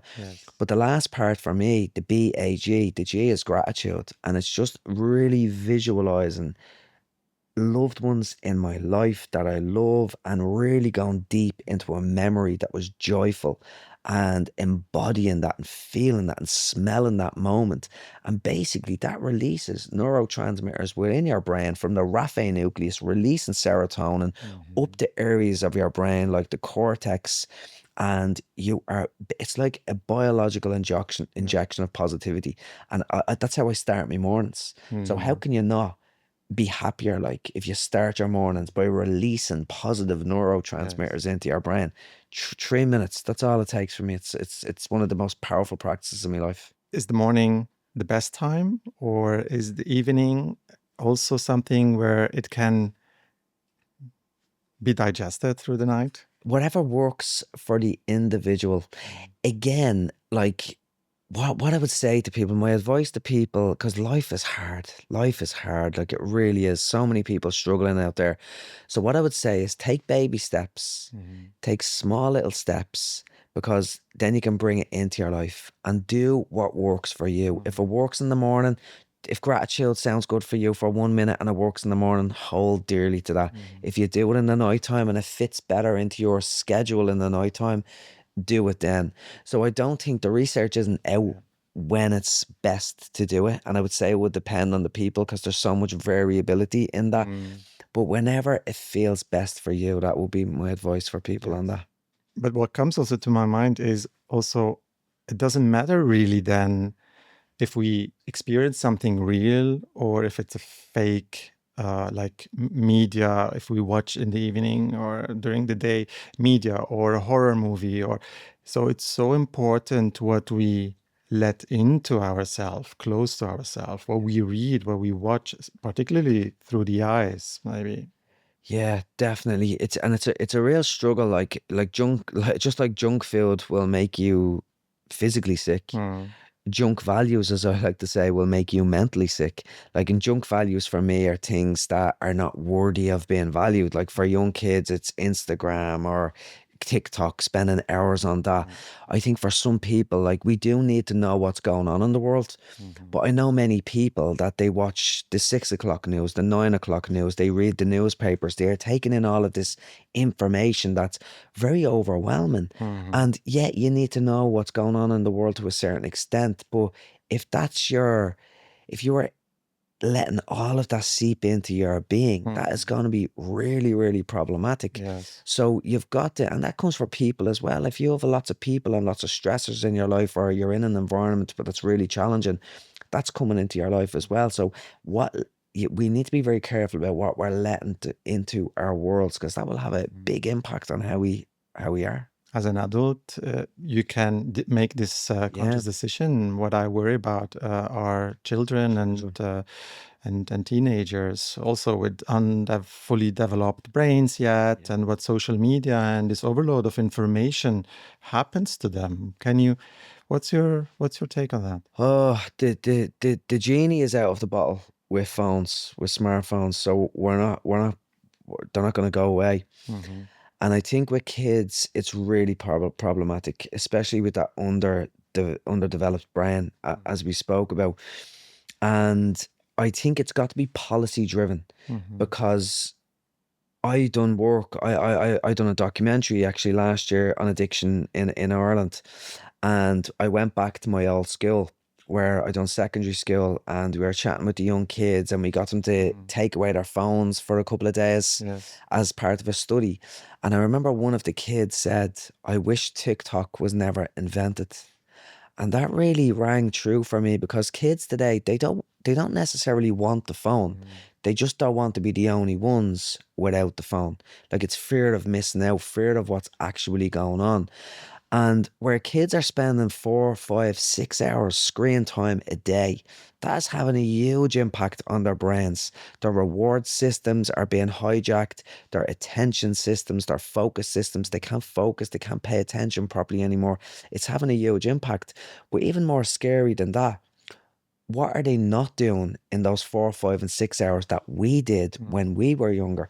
They're not learning how to communicate, how to debate, how to argue, how to navigate challenges. And there's just so many cascading impacts of social media and the addiction that goes with that. There's a shallower level of connection. They're not connecting at a deeper level because they're not being intimate with each other in terms of play and connection. There's so many factors. Dr. Anna Lemke calls it the modern day hypodermic needle, and I think that's a really apt wording for it. Yeah.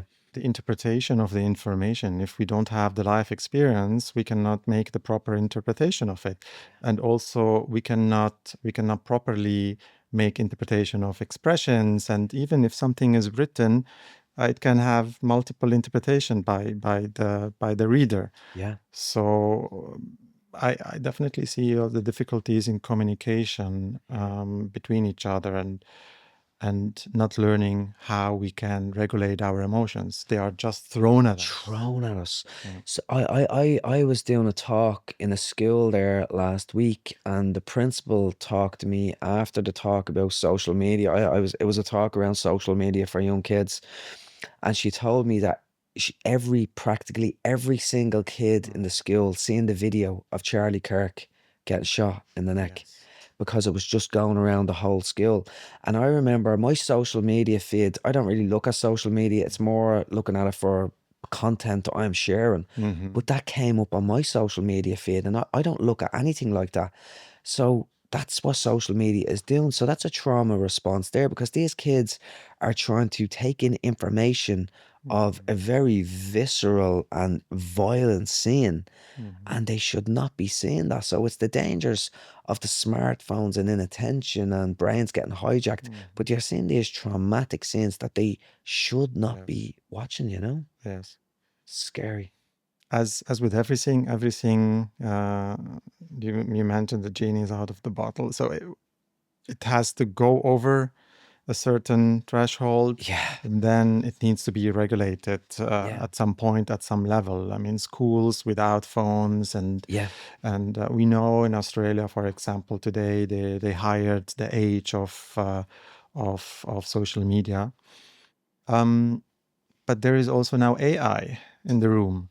How is the interaction with AI and our children, and the effect on our brain, and not just for children but also with adults, relying on information given instead of doing research and checking multiple sources?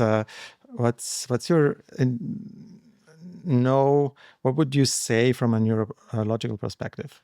Yeah, there's a couple of points on that. One thing I heard recently, like for years, it's been attention economics. So the tech companies are trying to grab people's attention spans, and people's attention spans have gone way down. Like you look at like YouTube shorts, reels, everything is quick, quick, quick, quick, quick. We're looking for dopamine hit, instant gratification. So our attention spans are nearly gone, and it was about attention economics.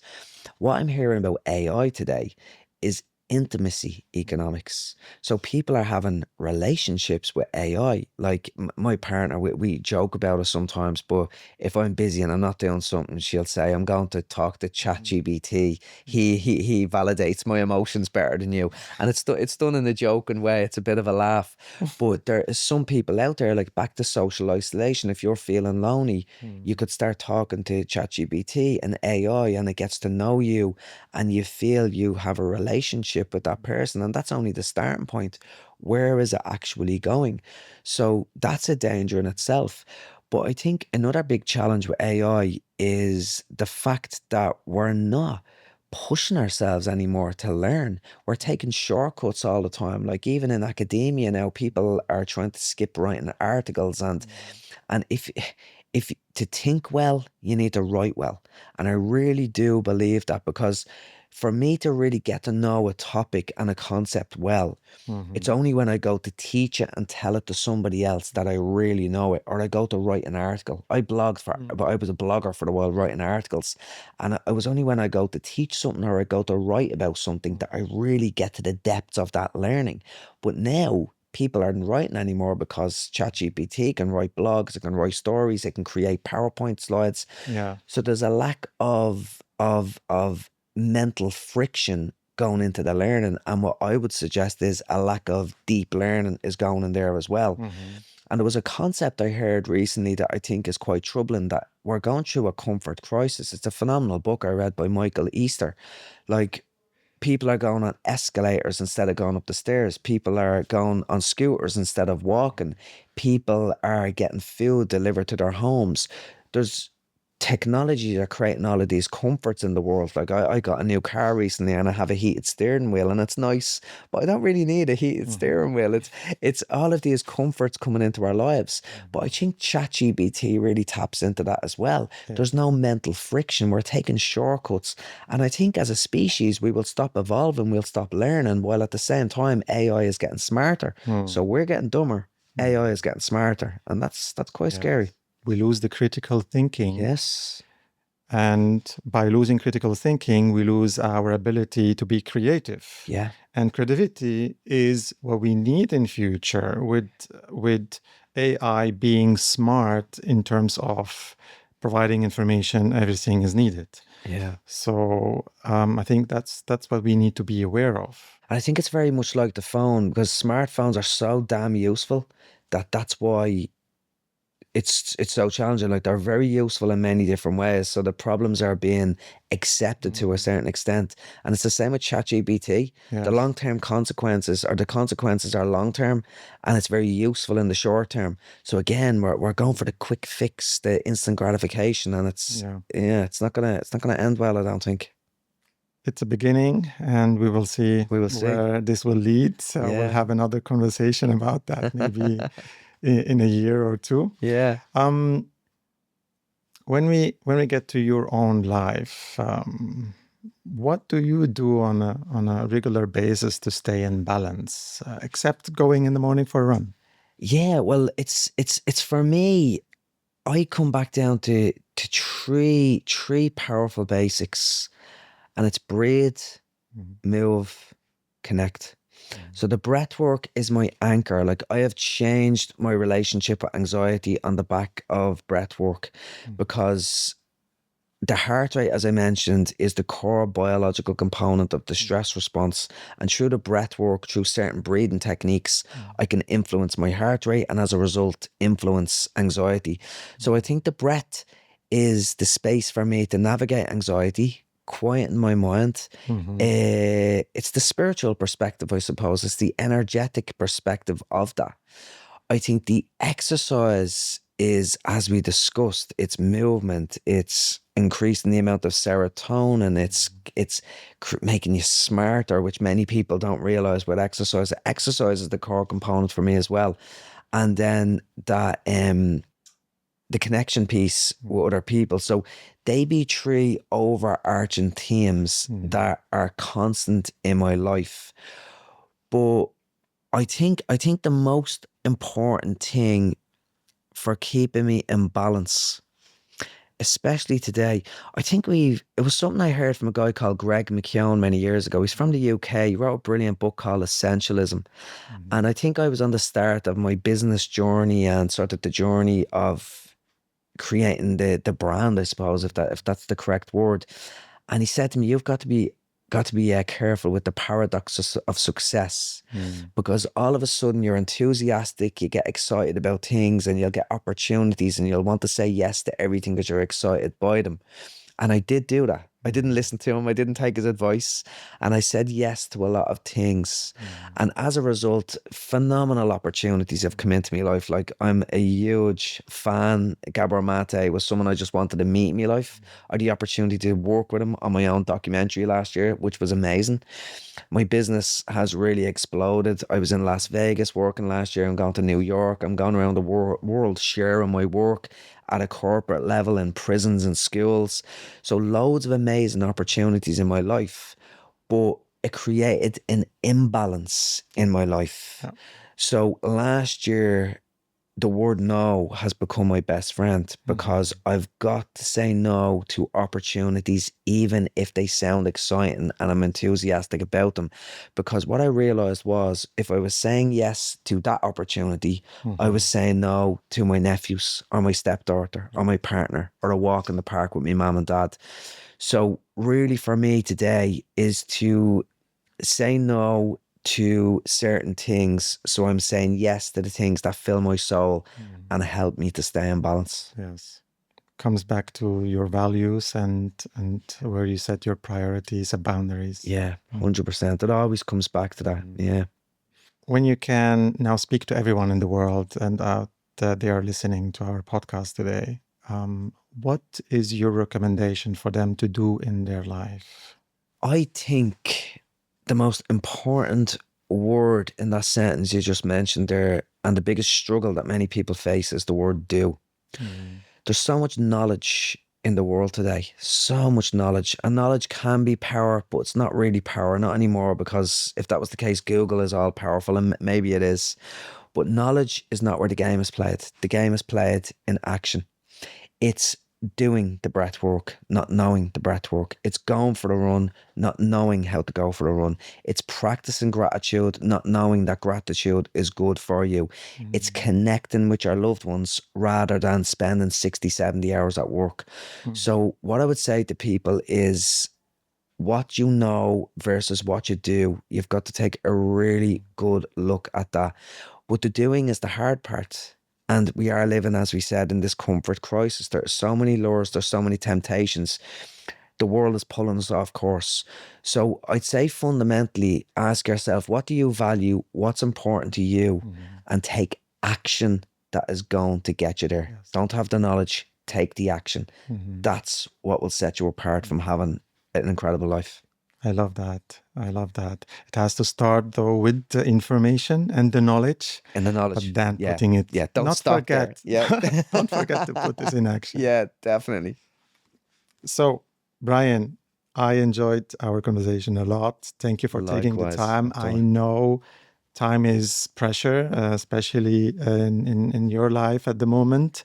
And that's the biggest gift you can give to someone. So thank you for that. Thank you also for writing your book, sharing your own story, so people can see themselves in it and can see the light beyond where they are in their life.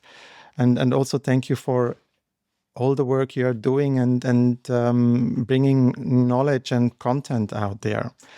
So thank you for being here. Thank you, Abdullah. It was an absolute pleasure. I loved the conversation. Thank you. Thank you.